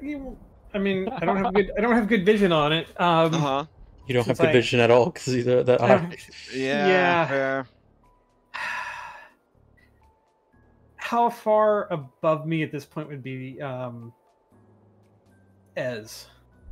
Everyone else is up. They're just waiting for you essentially, and it's the last 20. It's last 20 feet or so. I guess I would finish the climb, and as I'm coming over the edge, even I would kind of do that, kind of whisper yes, get over here. As we'll go over there. There's a cave 20 feet down. I don't know if it is helpful or not for us. With my eye, I didn't want to try to get in there and look at it or anything. Do you want me to go check it out? I mean, it could be something. It could just be another burial kind of thing. I don't know if it's helpful, but I mean, so far so good. As we'll put Victor down, she'll climb down the 20 feet to where the cave was. And take a look inside. Okay. All right. So give me a athletics check to climb back down. Of course. Oh my god. All right. It's 80 feet. Well, I mean, down. Jason, you see me fall. But you're climbing all by yourself, and the ropes have been destroyed. All right, so Robin, you say that to Ez says, I'll check it out, and they go down, and you stand at the edge. Everyone else is catching their breath. Parple's pointing out to everyone how strong Anne is, and then Ez, maybe it's all the people that have been climbing up. Maybe it's the rain that's starting up. I don't know, but you go to grab a root, it just pulls completely out of the cliff face, and you tumble down. Do I have time to do anything quickly? I would say no, it just kind of happens. If you have a reaction that is triggered by falling, then you'd be able to do it. I don't have a reaction that's triggered by falling. So you just crunch 40 she damage falls on the ground and starts dying. Oh shit. All right. God damn. Okay. Okay. Well, I guess Alright. it's rolling 3 death saves. I don't see how any of them get down to be a dog. On the right? bright You side, can always action. there's no control right here. I could use my. I'm gonna use my dying action to spend a healing surge. Okay, there you go. There Jesus you go. Christ. Yeah, you're gonna have 3. You're gonna healing surge is bonus. It's an action, so that's 3 levels of exhaustion. Or you use the healing dice first, right? You gotta use the healing dice first before you do the exhaustion. Wait, okay, I'll bonus action second wind. Okay. That's only one healing dice. Yeah, So, you that's lose only one. You use 1 hit die. So if Yeah. you have any hit dice left, you'd lose 1. I have 3 hit die left. Okay, so you here's use 1 my of them. second wind. Okay. Wow, at least that's All a right. good second win. You still gotta. It'll help cushion me from the next fall. Okay, so Robin, it looks like she died again, and then you can't see. It's too I damn can't far. see, There's too it's much too fog. And far. she just That disappears one in the fog. Where? So I would Where's assume Ez? at that point, that you might think she's fucking dead because she fell through this fog, and we established the fog is really dense and thick here, and so she just was there, and then she's not. I will get up and start climbing back up. Oh my god! All right, this Oh. is without advantage. Give me a DC 12 athletics. While she's climbing, I will turn to Anne and just say, I think Ez just died. Okay. Oh my my god. fucking god. All right. Also, I don't want to be the ones to do this, but you did drop to 0 and take damage that was more than your bloodied value. Okay. You'd be short-term shocked from your fall and have a gaping wound. Probably Cool. from hitting some sharp rocks when you landed. I'd Could've fall been again. worse. All right. But then you fell again. All right. Oh snap! The short-term shock. Yeah. First turn after you regain consciousness, you must spend both your actions. Your bonus action do nothing. Well, I guess Okay. she second winded, and then she's like, "What the fuck?" And then Oh, she got what up Dom's and- saying is that you would have made a death save before you would have gotten to do it. So okay. yeah. So give us 1 death save. Because you have lingering death saves until you heal up to full. Oh my god! What the? Can I Alright, so you just die? have. I mean, if you. Well, I'm want, falling I right mean, now, so Yeah. hit me. Okay. I can't wait for the poem of when give me fell a down the fucking cliff and died. give me a D10, Esmeralda, to see how high up you were before you fell again. All right, so 40 There's a feet. chance you don't die. So 46 more. And then you've also got 3 wounds you're dealing with. Okay, you don't die at least. Oh. Yeah, does that trigger a 3. wound though? Because of the wounds? No, it doesn't. It doesn't. Okay, I didn't know what your Alright. total was. Eds'll get up and try and climb again. Oh my god.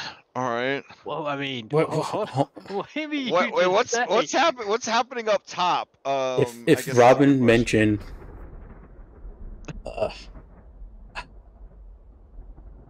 I think at this point Muriel would land and turn back into a woman and be like, Where is Esmeralda?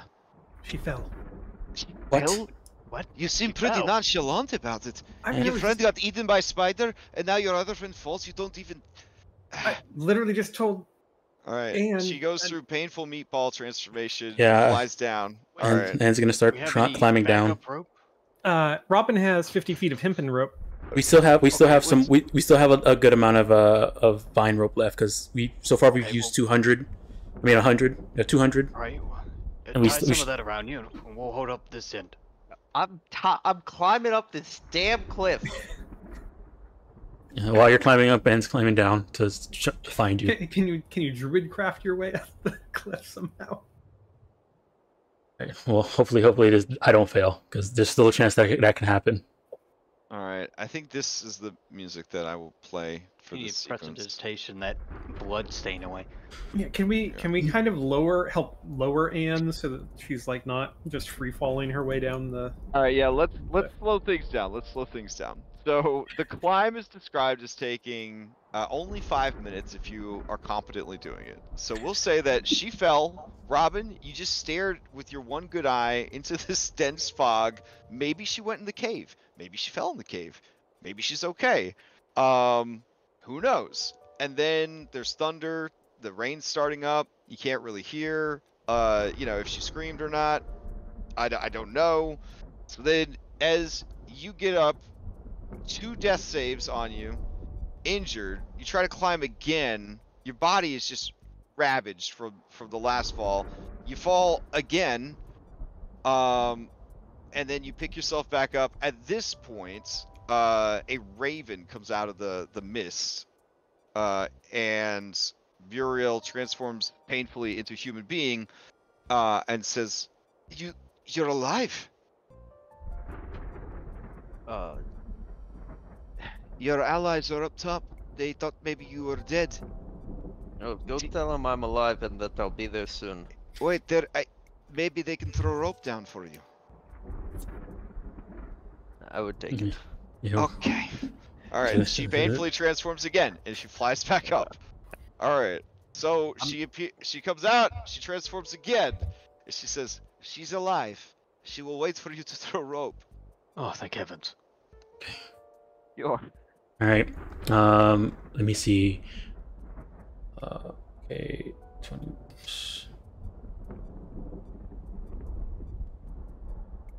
Actually, yeah, I think we would be out of rope now since we climbed up twice. Oh no. Oh, out of the vines. So we still have regular rope though. So we're out of the vines. Robin's got 50 feet of hempen rope. Yeah, and Okay. purple has three stacks of 50 feet of hempen rope. Okay, so you tie 2 together. So just somebody give me a sleight of hand. So comically, if it's a bad roll, it will come untied as they're climbing. And then I'm gonna be holding it as well.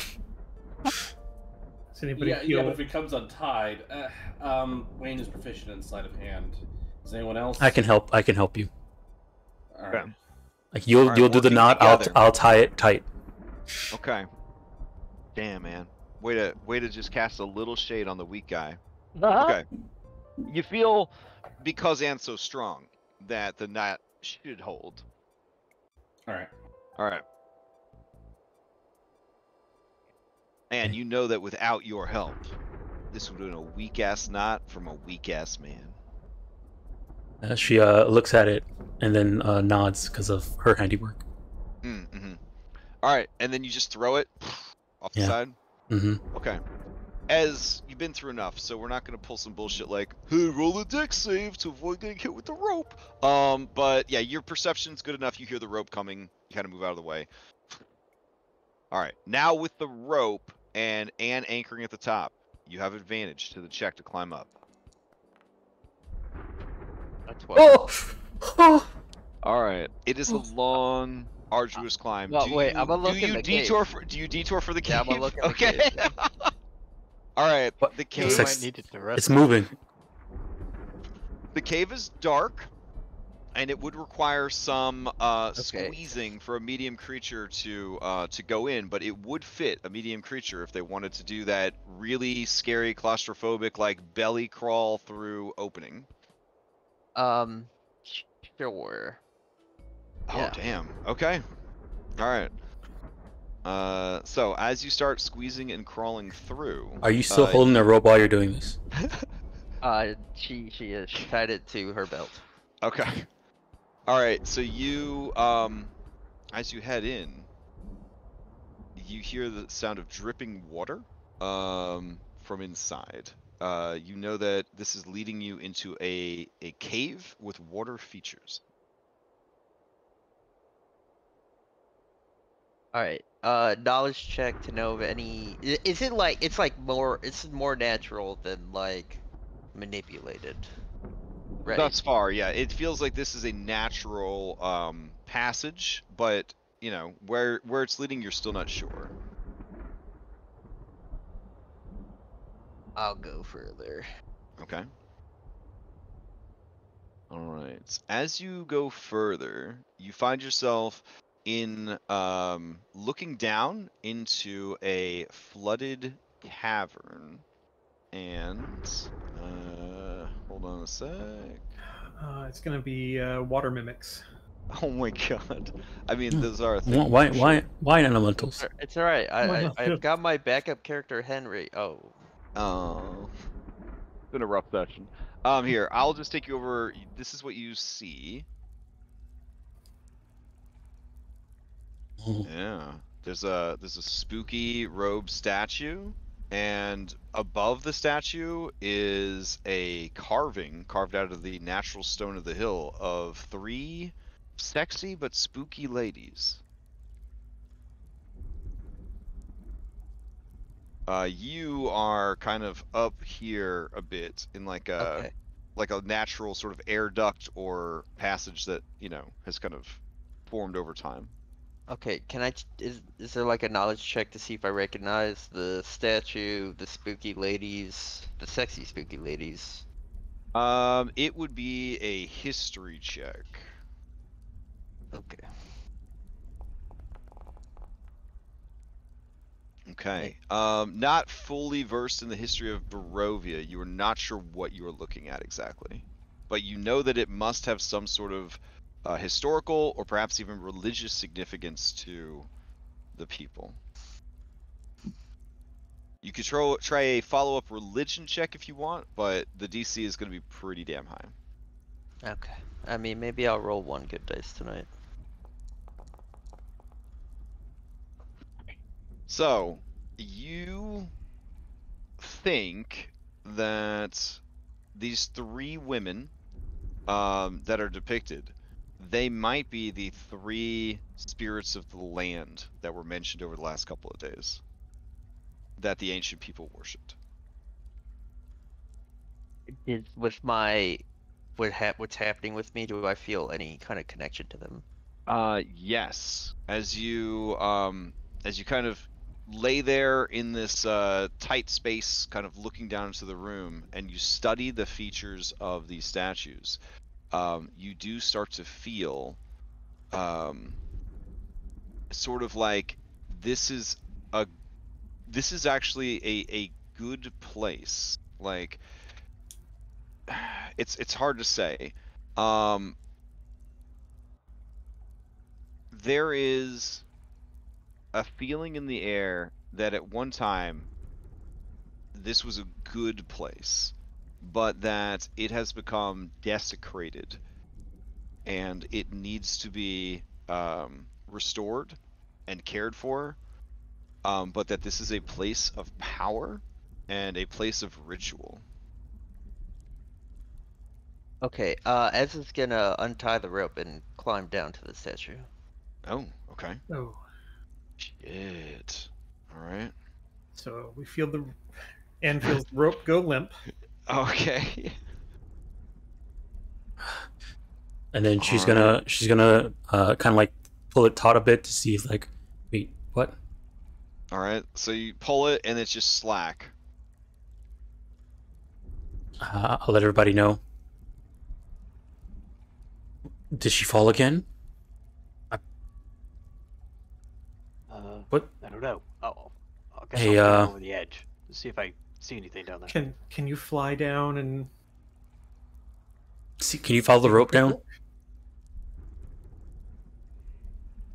Are you asking? Yeah, Muriel? yeah, Muriel. Yeah, Muriel will fly down, I guess. And sort of follow the limp rope. All right. So while you are in this cavern, slowly crawling and carefully crawling down towards the floor, you would hear the caw of a raven behind you, and looking back, you see the blue tipped wings of Muriel, and she kind of nods at you. Ez will look at the raven and she'll be like, "Everything's fine. I just need to take a look at this. I'll be up in a bit." Okay.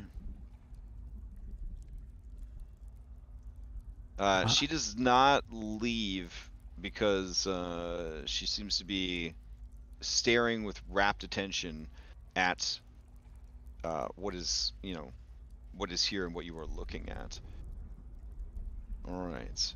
As you approach, you do see that there are stones, and the stones depict ancient carvings. One of the themes that seems to be repeated frequently is that of a wolf. And as you, I guess, make it to the bottom of this pillar, do you Yeah, she's gonna swim across. She's trying to get to that platform in front of the statue. Okay. As you swim across to the platform, and you approach this sort of praying statue, you sense a tremendous amount of corruption and desecration from this site. And looking up, now that you're closer, you see that the eyes of the three women, the statues, they are crying sort of this black tar from their eyes. The room is still, but you hear a voice in your head that sounds like three women speaking at once.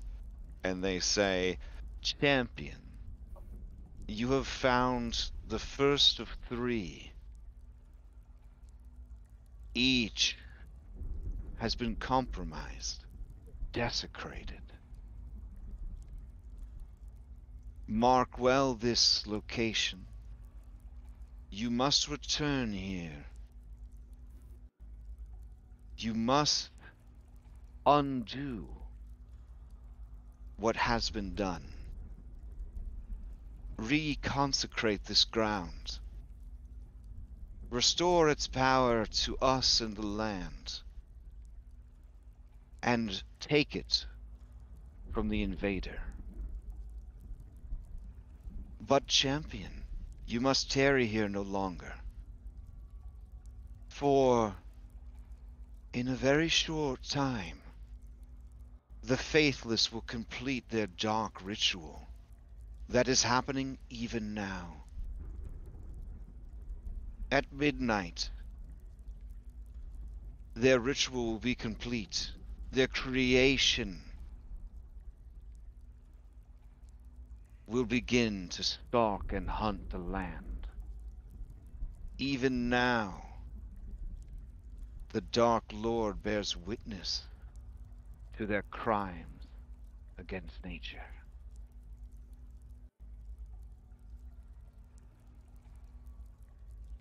Yeah, heeding their instruction, Ez will bow her head, nod. She will spend 6 seconds just covering the place with flowers, and then she will run up back into the crevice. Okay. Using the ample vines and outcroppings, you pull yourself up. You give a tug on the rope. Yep. All right, you guys feel a tug on the rope after what feels like about 10 or 15 minutes. Okay. And we'll give a single tug. And then as like a confirmation. I'll tug back. Okay. Start making my way up. All right. As you are,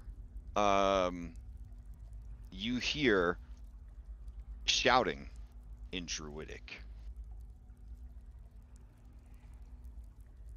All right, let me take you to the map. Which one of us hear it? And the group up top or Ez? Yeah, the group up top as you are pulling Ez up. Like all your attention is kind of like on where did Ez go? Your aerial scouts down there with Ez. Like I had asked everybody to keep a lookout while that was going on. I don't know if it helped or not. There's thick fog though. Okay. There's thick fog. All right, let's see what we got.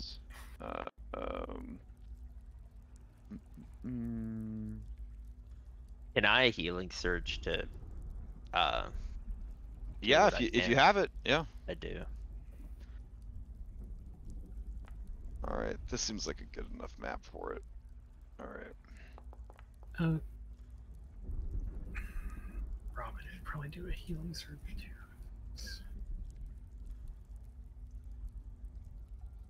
All right, so we'll assume that the north face of the map is the cliff.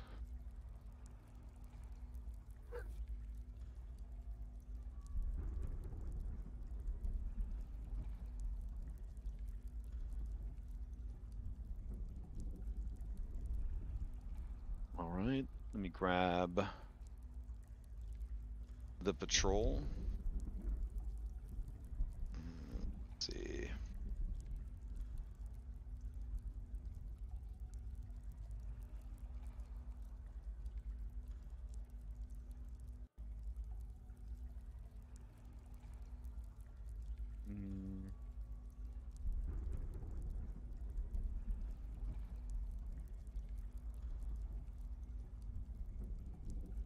And the reaction of the druids when you kind of look over to them is that they are just as surprised to see you as you are to see them. Like, you know, they're like on patrol, but not thinking they're going to find anything. And then they find this big ass group of people, and it just kind of catches them kind of as much off guard as you guys were. There was a surprise round where we were all surprised. Kind of, yeah, as everybody just sort of stares at each other. Alright, so let me take you over to this map.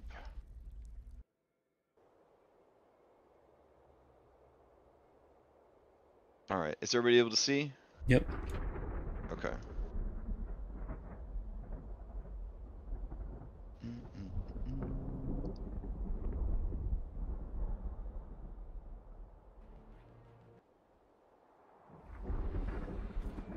Another mask for Robin.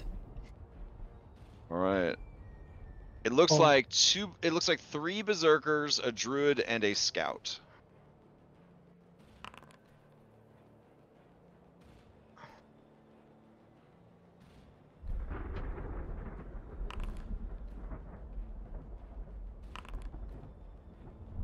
And I guess Mura will be over here. There we go.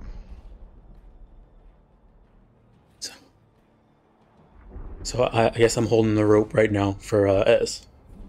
All right, Wayne, you're up first. Did I not roll myself into the tracker? Oh, Jesus. Pop up. What happened? No, it just it asked me, do I want to roll with advantage, disadvantage, or normal? And I got you. Okay. All right, you're up first, Wayne. You should just give yourself like a plus 100 initiative. Yeah. Taking a quick look at these guys, you see that the scout and the druid both have signal horns on them. Do you want me to mark them or? Yes, please. Please. All right. So I'll put a little music note.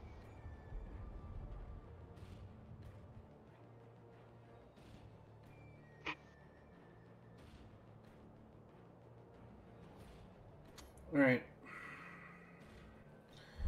And if you are looking for exploitables, this is a 100-foot drop on the north side of the map. Oh, shit. So everyone also keep in mind there's a 100-foot drop on the north side of the map. We have someone named Ez that could give you a testimonial. It is not a good time. It is not a good time. Wayne's gonna step forward, and he's gonna look back at the group, and he's gonna get out a Molotov cocktail and throw it at these people. Okay. That's gonna be a signal. It's gonna be It's gonna happen. We just run over and take their horns. It's also at this point that there is rain. We had mentioned rain had started, so let me throw some rain on here. There you go.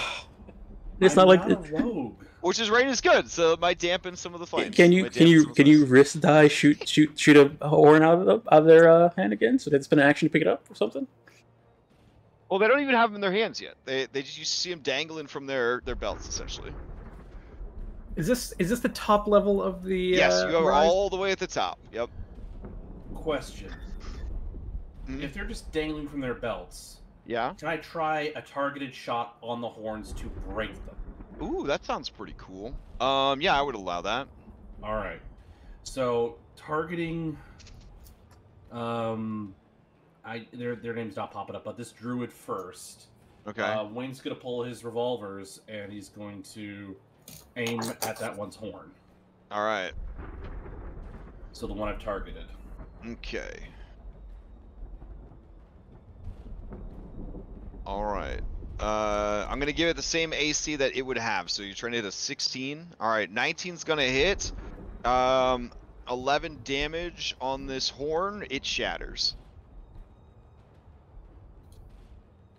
And Okay. your gunshot rolls across the mountaintop just like a peal of thunder. All right. Aiming for the horn of the scout in the back. Okay. He is gonna have some soft cover here, from his allies. A 7 is not gonna do it.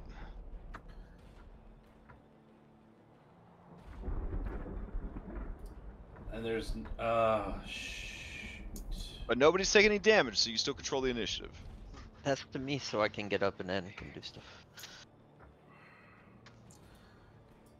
Yeah, I'll pass to Ez. If I get up, I meant fall off the cliff. Oh. I'm All up. right. You climb the rest of the way. There's a wall. Can you get me up there? Yeah. Here you go. Ugh. Ez gets up the wall. You guys see her. She looks fucking terrible. But she also looks like there's a bit of purpose on her face. Are we gonna just say that was my whole turn? Climb it up, or yeah. Well, it would be half speed. You're still down about 10 feet, so you got 20 feet. So you'd have 15 feet of movement left, and your action. Okay. Wayne, seeing Esmeralda like climbing up the cliff, he's like, "You look like shit." And that guy in the back still has a horn. And he'll just sort of shout out to everyone. Alright, I can only move 15 feet, but it says I'm colliding with a wall. There might be like an invisible wall just on this rock face. Oh, okay. Yeah, I'll just get rid of the wall. Hold on. It's like they added walls to try to be cool, but they don't actually do much.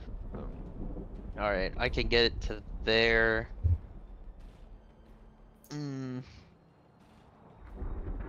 Yeah. I need to play a little safe. I will...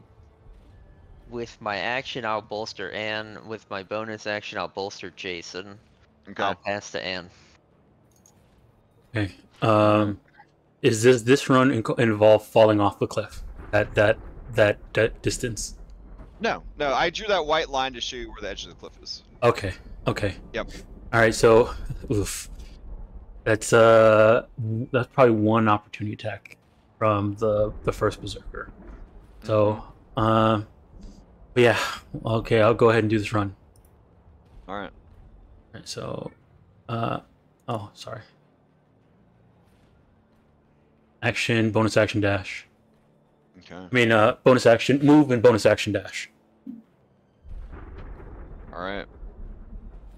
As you run past this guy, he will swing with his great axe. 15, he has to meet. It is not reckless. 19 for 8. Alright, yeah, that hits for 8. Okay. Okay. Alright, action. I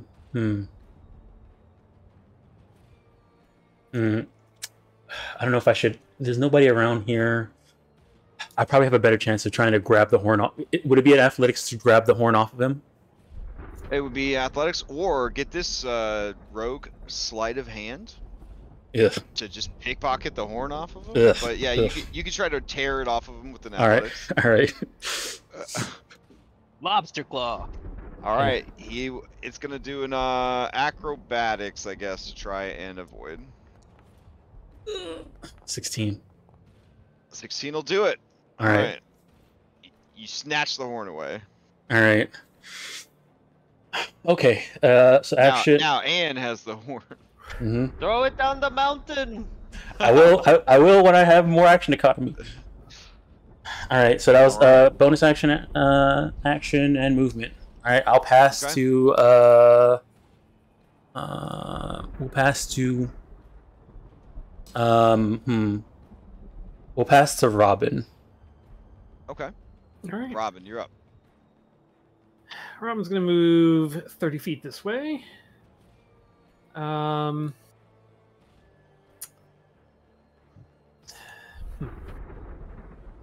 Just far enough up. With a bonus action. Oh, that's right. But it's a 10-foot because of movement, so it doesn't. So I can. But it doesn't really help me. So.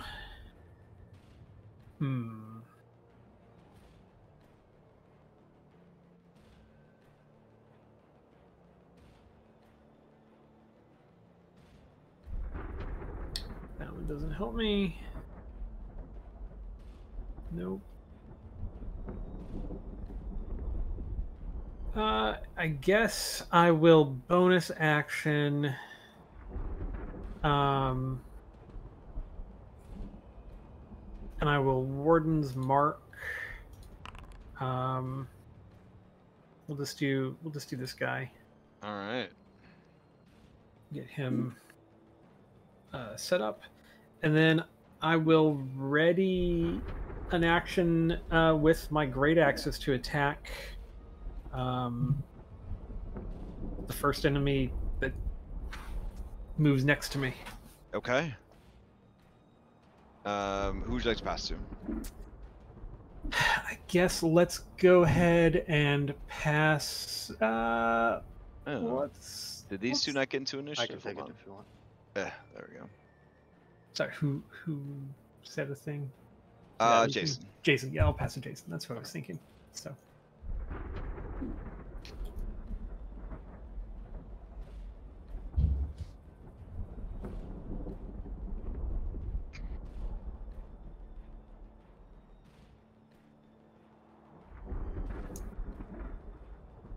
Alright, so 30 movement, bonus action, rally.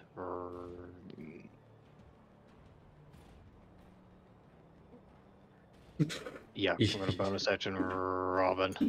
Okay. Yes, I saw the decision making there. Yeah. And then my action will actually be exchanging my action to, what is it called? Lower my guard. Invite them to charge me. Oh shit. Okay. Yeah, so the dark berserker and cranky berserker look at each other and they look at you and they nod. They like this guy. This guy knows how to party. those 12 hit points are for me. Is that what you just said? Yes, yes, Okay. that's temp. Temp hit. Yep. Awesome. That will be very helpful. Then I will pass to. Who we got left?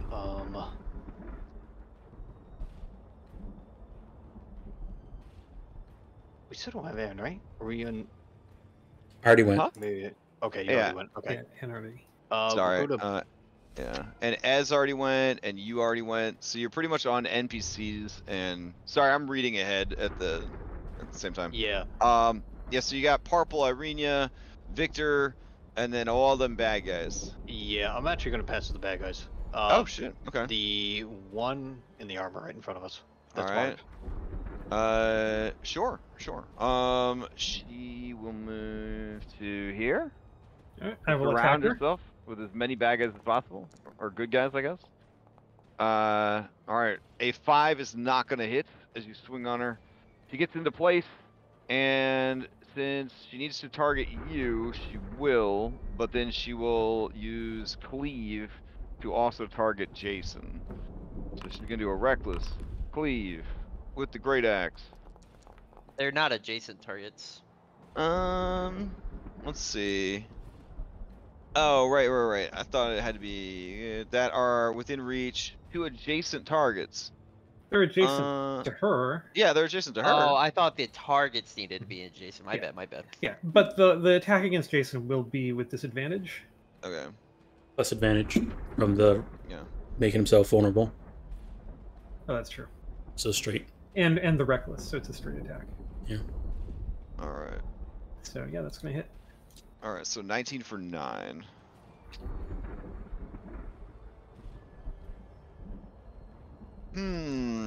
Why would it? If it also says within reach, I feel like maybe they do need to be adjacent. Now that you kind of point that out, because like I look at it Yeah. as like they need to be right next to each other. Yeah, I think. yeah, Like yeah. the All right, targets so are Jason, adjacent. Yeah, Jason, you wouldn't be targeted. Okay. It would just be Robin. Okay. All right. So then that's Cranky Berserker's turn. She will pass to Dark Berserker. Let's see. Dark Berserker's gonna move past Robin to I'll Jason. use my reaction. Oh, I You already, yeah, you I already think used. did, already yeah. used my ready to action. All right, so then it's gonna move into place, and he's gonna do a reckless with a +2 from flank. Ooh, and whiff. All right, and let's see, any movement left? Nope, he's out. All right, he's gonna pass to the Excited Druid. All right, Excited Druid is going to start casting a spell and try to drop an entangle on everybody. All right, so they're gonna do an entangle on these 3 in the back.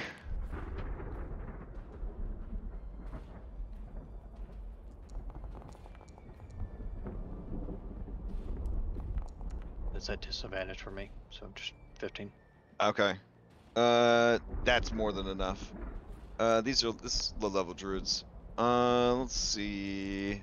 An 11 is not gonna make it, and then I need a save still from Wayne. This is a strength save. Strength save. Yep. I'll just say it's gonna fail. I mean, if it's a D20, they got. Okay, yeah. So, all right. So as you and Wayne are Actually, you know what? Fuck it. I'm gonna use Ernest. Okay. Gonna re-roll it. All right. Maybe I'll get lucky. Yeah. Okay, that is enough. So Ez with an 11, you would be restrained. And then the druid will maintain. The druid is going to pass to, let's see, interfering berserker. Interfering berserker will just turn around and attack Anne. Reckless with great axe. 17 hits. for 10. Yep, the hits. All right, and then he will pass to the hunter, and then the hunter is going to disengage and move back to here. And let's see. That would be it for them. All right. So then they have to pass. Let's see. Cranky already went. They already went. So they'll pass to your allies. All right. Seeing that the guy is fleeing, Victor will slide down the rocks to here, and then he'll try to take a shot at the hunter.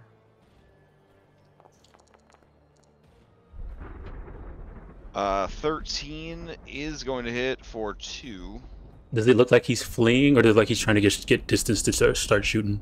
You could give me an insight check. Okay. All right. He'll pass to Arena. Arena will move to here. It looks like they are looking back towards that big spooky tree in the distance. Like, maybe I need to get out of here and go get help. Okay. You have found the scouts to be very flighty compared to the zealous druids and the crazy ass berserkers. Okay. All right. Hand crossbows reach is 120 with disadvantage. She'll take the shot. And hits. The scout takes 6 and is bloodied. Unfortunately, upon being bloodied, it's going to use tactical retreat. It allows it to make 1 ranged attack or cast a ranged cantrip spell. And move up to your speed.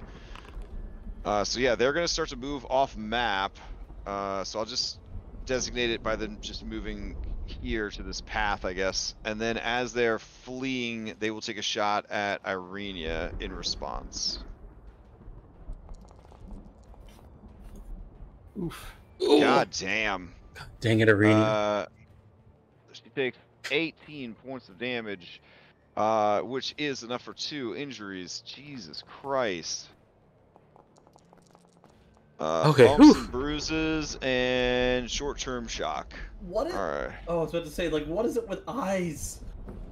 All right. And then another wound. Yikes. All right. Damn. Okay. So then she will pass to Parple. And Parple will he'll shout to that, you know, he's got to stop that person, and Parple will start chasing after them. But he doesn't really he's not yeah, he'll start chasing after them. All right. And then the Raven will go. It's going to be up overhead looking for danger. Going to the next round, it will pass to Victor. Victor will ready a firebolt against the fleeing scout, but not take this shot. Over here. I'll get it. Okay, he passes to Anne. Alright, I'm gonna not worry about disengaging, just run and dash after him. Bonus action dash after him. Shit. If you step here, you'll get an opportunity from the druid as well. Yeah, so I mean he ran this way and then continued running off, so I would probably follow him the best way I can without trying to get another opportunity from the second druid. So you're gonna move and then bonus action dash to catch him? To catch him, okay, yeah. you should be fine then, yeah. Okay. As you go to run away from this dude, he doesn't care about catching you, he's just gonna swing on you. He's in it for bloodshed. That hits. 17 for 13. Yep. Alright, I'm gonna run up to the scout. Okay. I'm gonna try and grapple him. Okay. Alright, athletics. Skills. Athletics. Ugh. Oof, okay. Alright, Oof. you got him. Okay. So he is grappled. Alright. And that'll be everything I can do. And I'll pass to Parple. Okay. Parple will walk up and he will hit the guy over and over again. non-lethally. Oh no. Purple, you don't need to swing all your attacks every time, dude. Yeah, well, would the first one have killed him? Yeah, the first one would kill him. So, I will just say that he continues to bonk his noggin. All right, he's out. KO'd. All right, and then he would. Yeah, he doesn't have any actions left, so yeah, he would just keep bonking him.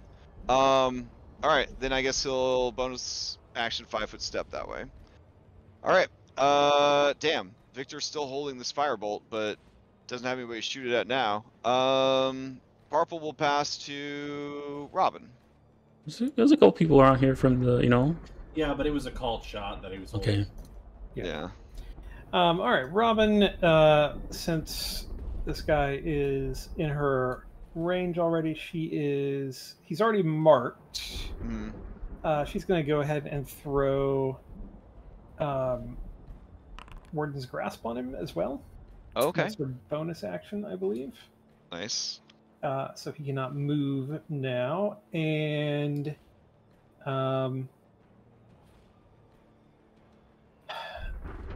then let's see. You know, she also would have stepped over one so that she could also give Jason the armor. So he'll get a +1 to his armor. Oh. Actually, you know what? She'll stay. Yeah, I think she'll stay there because she'll get the flanking from it. So then they can cleave. Yeah.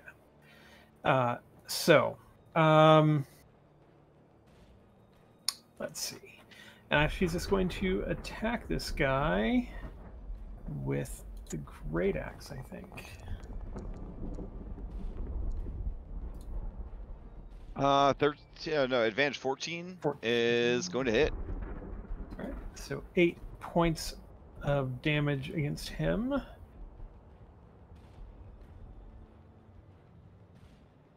And then I think that's all I can do with that.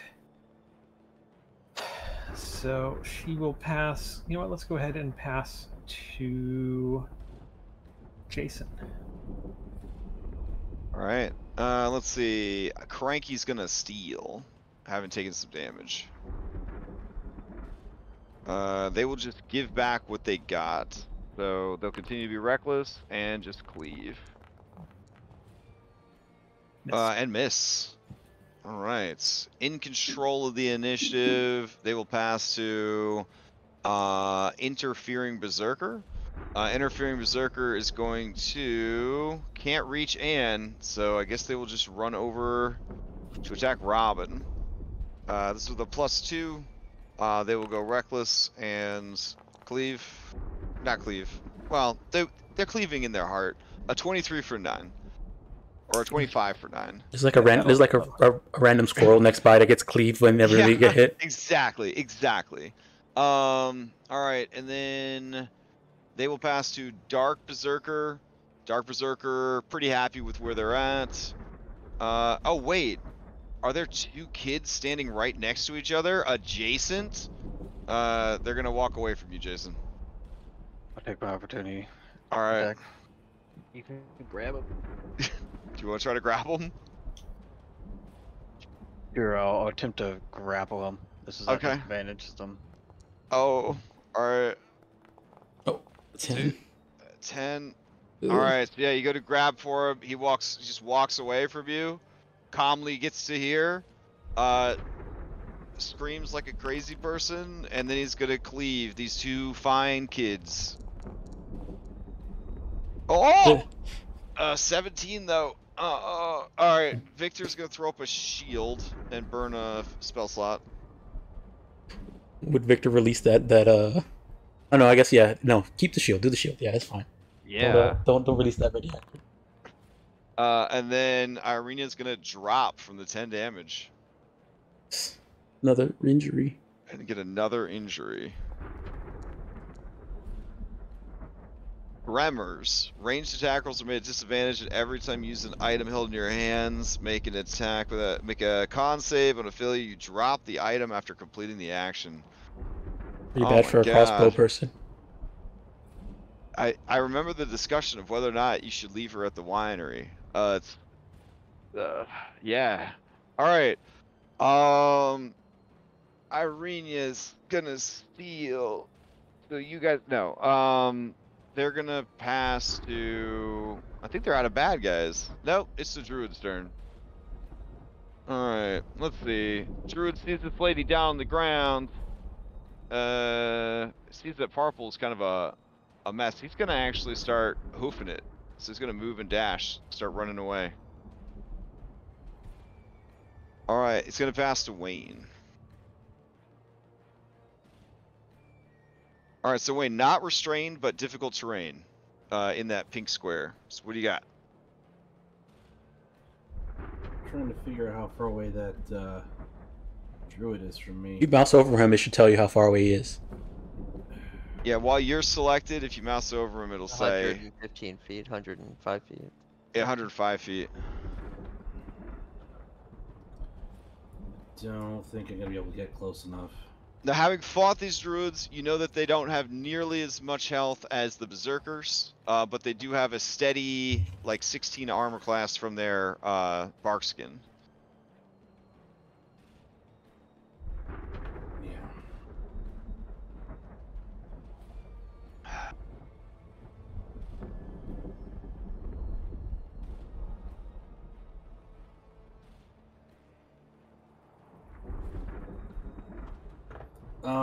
I guess I'll move to get closer. Do not like this at all, but someone's got to deal with it. Difficult terrain, so I can get. So that's 20, 30 feet. All right.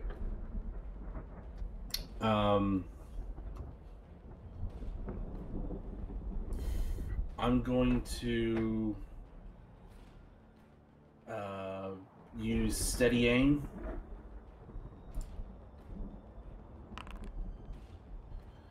So a bonus action, so double the effective range of my pistol. So it's a straight shot. Okay. Is for the druid? Yeah. All right. Let's see it.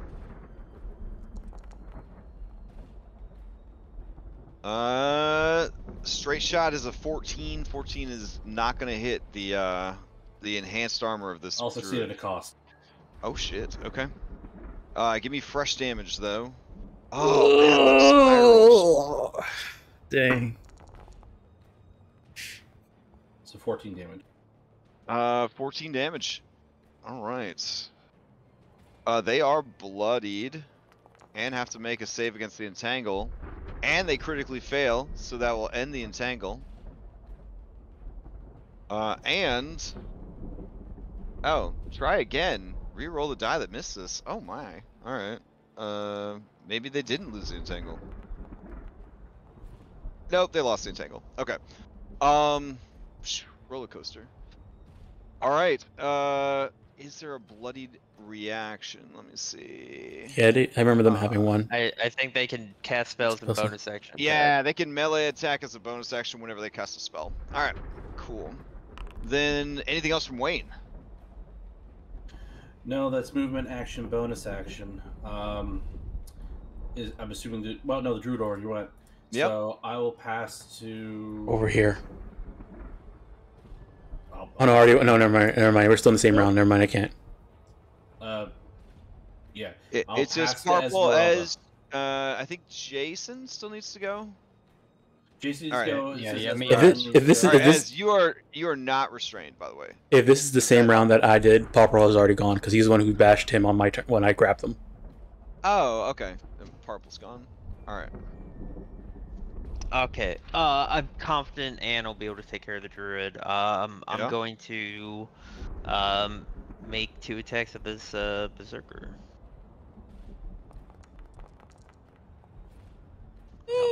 I'm so over today. Oh my god. All right. collapse. Oh no! Oh no! Oh, you're far enough away from the ledge, so you're far enough away from the ledge. All right. So, I will say though that this will cause the ledge to cave in a bit more, just from like the fighting, the climbing, the constant falling. So now you are at an edge that threatens to go down, and then it's still got to do some damage. Oh, I know what could happen. Oh, it's storming. All right. Rock slide. No, lightning's good. gonna strike everybody. Oh no. Everybody? Alright. Well, no, everybody near Ez. So it's what, a 30-foot radius? A 15-foot wide radius. Okay. So we will say, Ez, you are like lightning, like strikes like right here, blowing up this side of the cliff, and then you, Jason, Robin, and Cranky Berserker, all need to give me. Yeah, that'll do. Yeah, give me dexterity saves. This is at disadvantage for me. Alright. This is a D10 lightning damage. Alright, so 5 lightning damage coming at you. Ez, with a 7, you would take the full. Everyone else, you pass and take half. Second attack. Alright. Alright, that is gonna hit. For 8. They take 8.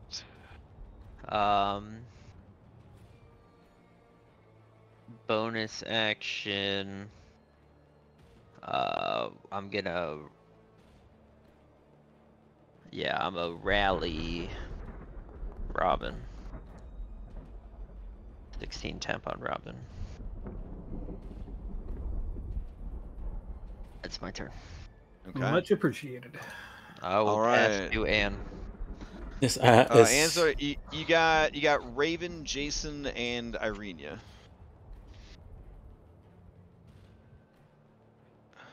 Jason. All right, Jason.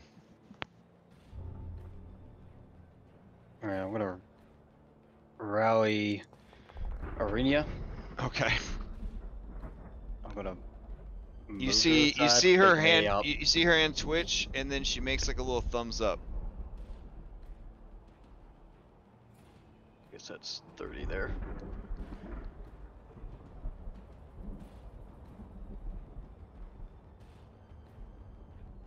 All Well, right. I guess if I could, let me actually go there instead. Okay. If the barbarian had an AOP, they could take it when I moved away. Oh, really? Okay. Yeah, sure. They'll swing. disadvantage. Oh. Okay. More lighting. Okay. All right. Alright, and then as my action, I will actually use my Fane's Boon on Arena Okay. to heal her. Oh. I guess. All right. So she heals 5 hit points. Right? Yep. Yeah. Yes. I think it's Okay. 1d4 plus Yeah. 1, right? It's set up to roll into chat automatically, so. Yeah, 5. She chokes out some blood, and she looks around, her eyes wide, and she smiles up at you, and then her eyes go wide as she sees something above and behind you, Jason. Dunbar? You turn and you look at Dunbar, and Dunbar is staring up as well.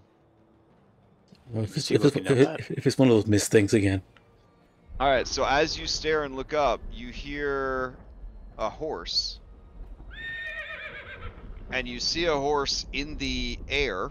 The horse has ebony black skin. And where its hooves clomp through the air, it leaves a trail of fire, fucking Ghost Rider style behind it. Oh no. Does he point it out? Oh shit. Oh. On the back of this horse, there is a woman. The woman is small of stature, but not like a halfling, just like a short queen, like a 5 foot tall human lady. She's wearing a skull mask with gold gilded horns, and seems to be dressed in hunting leathers. she is on the back of the horse, her arms wrapped around the waist of its true rider.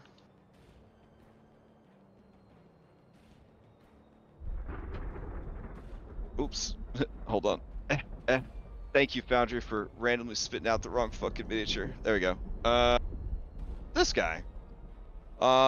You see Strahd von Zarovich, or at least what you are pretty sure is Strahd von Zarovich, because you've seen paintings and statues and coins, and there he is.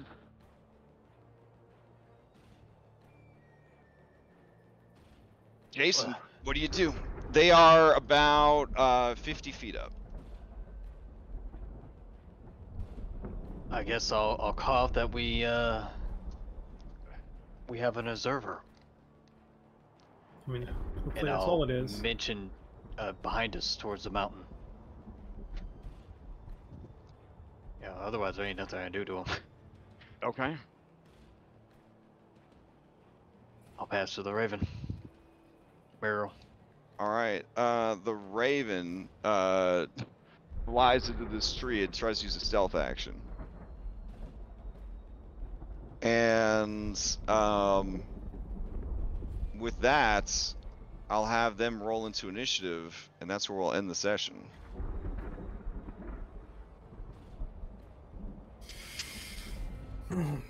Does Arena get a turn to stand up? Oh, right. Yeah. I'll have her stand up.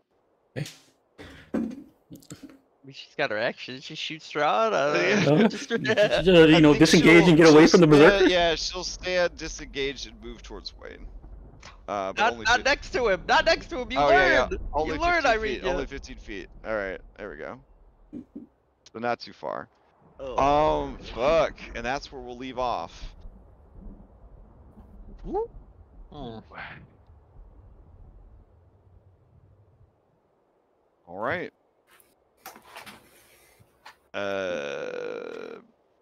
Yep.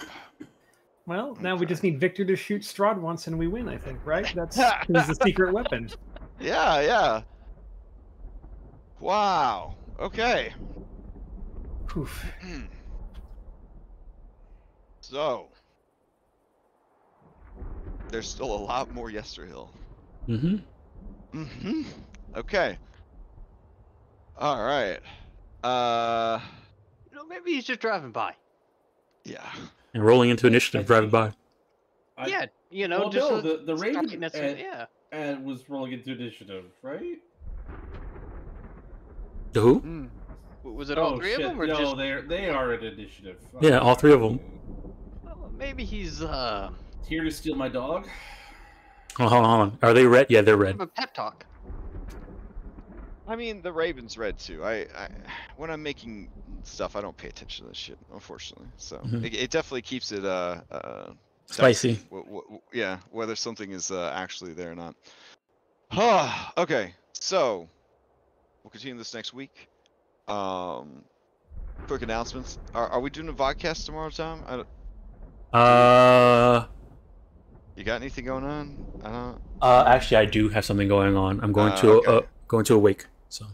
Oh shit. Okay. No jokes allowed. All right. So, no vodcast tomorrow.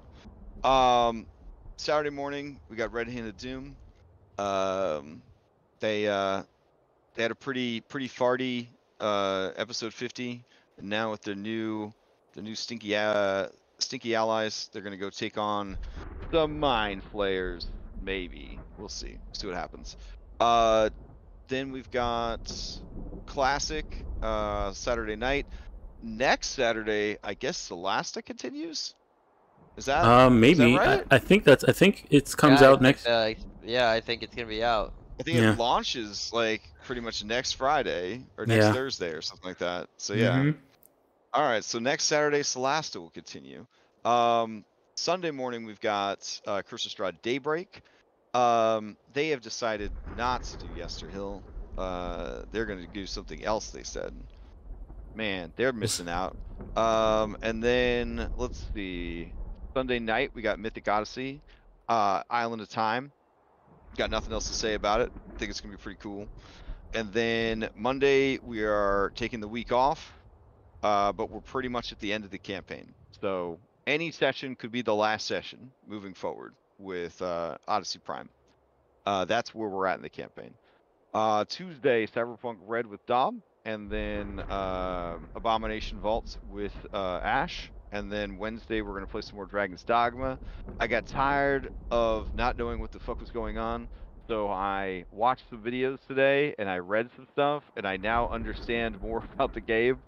So I think that next time, I'm going to be able to, like, back my character correctly and start kicking some ass. So I'm gonna go Alright. Magic Archer. Very excited about it. Mm-hmm. So I didn't realize that a Magic Archer could set themselves on fire and just hug people to death, and that's my play style. So that's what I'm gonna do. And then Thursday we'll be back here. Thursday we'll be back here. So I don't know what to tell you guys. Red messaged me and was like concerned. So All and we I'm have to like, do yeah. is, I'll crit, go on a hack rush. Okay. Strahd's gotta play, or I'll kill him within 40 minutes, and then I'll die. Okay.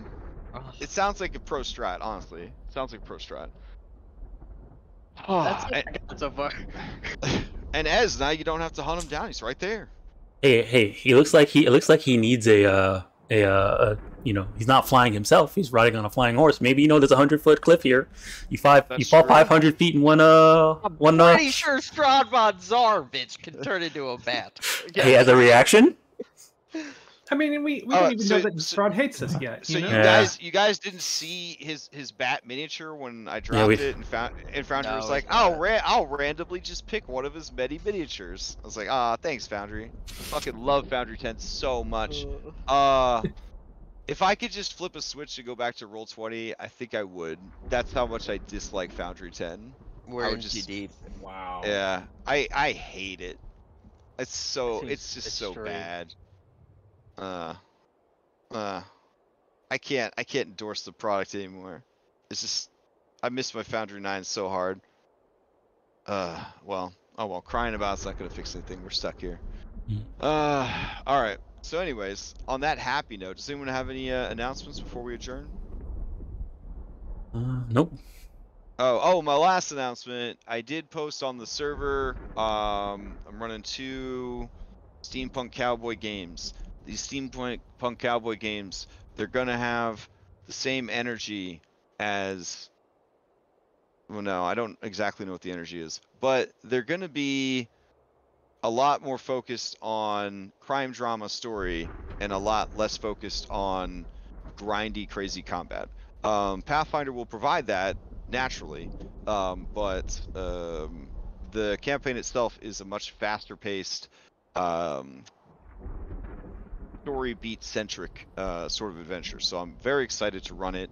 Again, it's a steampunk cowboy crime saga, which just seems like really, really cool. Yeah. So I'm looking for 8 players for 2 groups. So 2 groups of 4, Monday nights and Saturday mornings starting in August.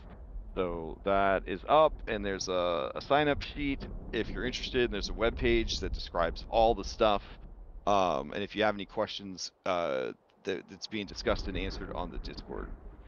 So, all right. With that, we are adjourned. Whew. All right. So OOC, I admire what you guys are doing, and I will tell you that those who survive this adventure arc, this is a very like risk reward situation. Like there's some good shit here. Like, but it's definitely. Well, yeah, I assume there's some good stuff here. I mean, Strahd showed up, so yeah, found a secret cave and a secret shrine. I mean, they're already. Yeah, like this is a very rich like location. Like it's like there's a lot of good stuff going on here, but man. Yeah, I'm just debating whether or not we can pull it off with or current just- faculties. Something else to consider. It's just because somebody is a red miniature, and just because they rolled into initiative, doesn't mean, you know. I mean, I'm just saying, if I wrote an adventure, Yeah. right, and the whole adventure is building up to a big bad guy, right, and my players were at a place they were supposed to be for around level 4 to 6, you know, I would not write in for the final BBEG to come in and kill them. you have not. Oh. No, but we did know. Maybe I'm yeah. wrong. Maybe I'm We do wrong. know he likes. Yeah, Oh, so in this maybe he's looking for in this something like that. campaign, he's on every random encounter table. And that's Yeah, like you could run into him at any point. Like, and there's stuff like that So we in just Rhyme got too. crazy When they do enough where horror, he they decided to show up. well, and it's the campaign's literally named after him. So there's different events in the game that it's like, oh yeah, Strahd's here, and it's like, oh, okay. That sounds very similar to how they did for Rhyme of the Frost Maiden, which also had her Right, name yeah. inside the thing and was a Yeah, horror yeah. thing. Yeah. Yep. Yeah, we ran into her like way before we had to fight her. Yeah. And even in Odyssey, we ran into Exactly. You had dinner Lutherian with your side bad on, guys. but- Yeah. yeah. Well, isn't it And like Reset even with played this one? 20 squares with him. Like, Yeah. Exactly. Yes, Isn't it we'll with just challenge the way him to this a is board written? game. With like Curse of, or with the Taroka deck and all the locations and stuff, like can't he show up? Like, isn't there guidance? Oh, yeah, for how to yeah, show him and up he has- anywhere in the game at any time, basically. Mhm. Well, Yeah. the Taroka reading, the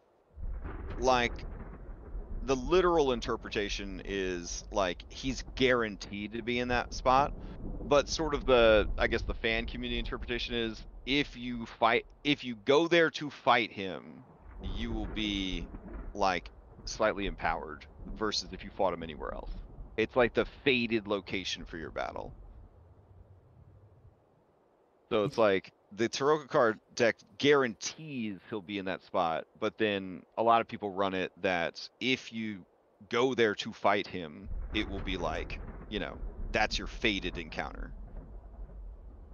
Okay. With a capital F. Yeah. So. Well, we don't even know that he hates us. I mean, we have not.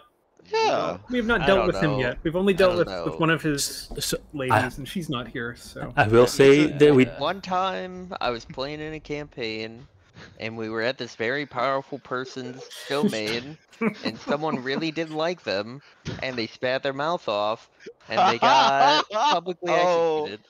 I And I'm remember playing- that.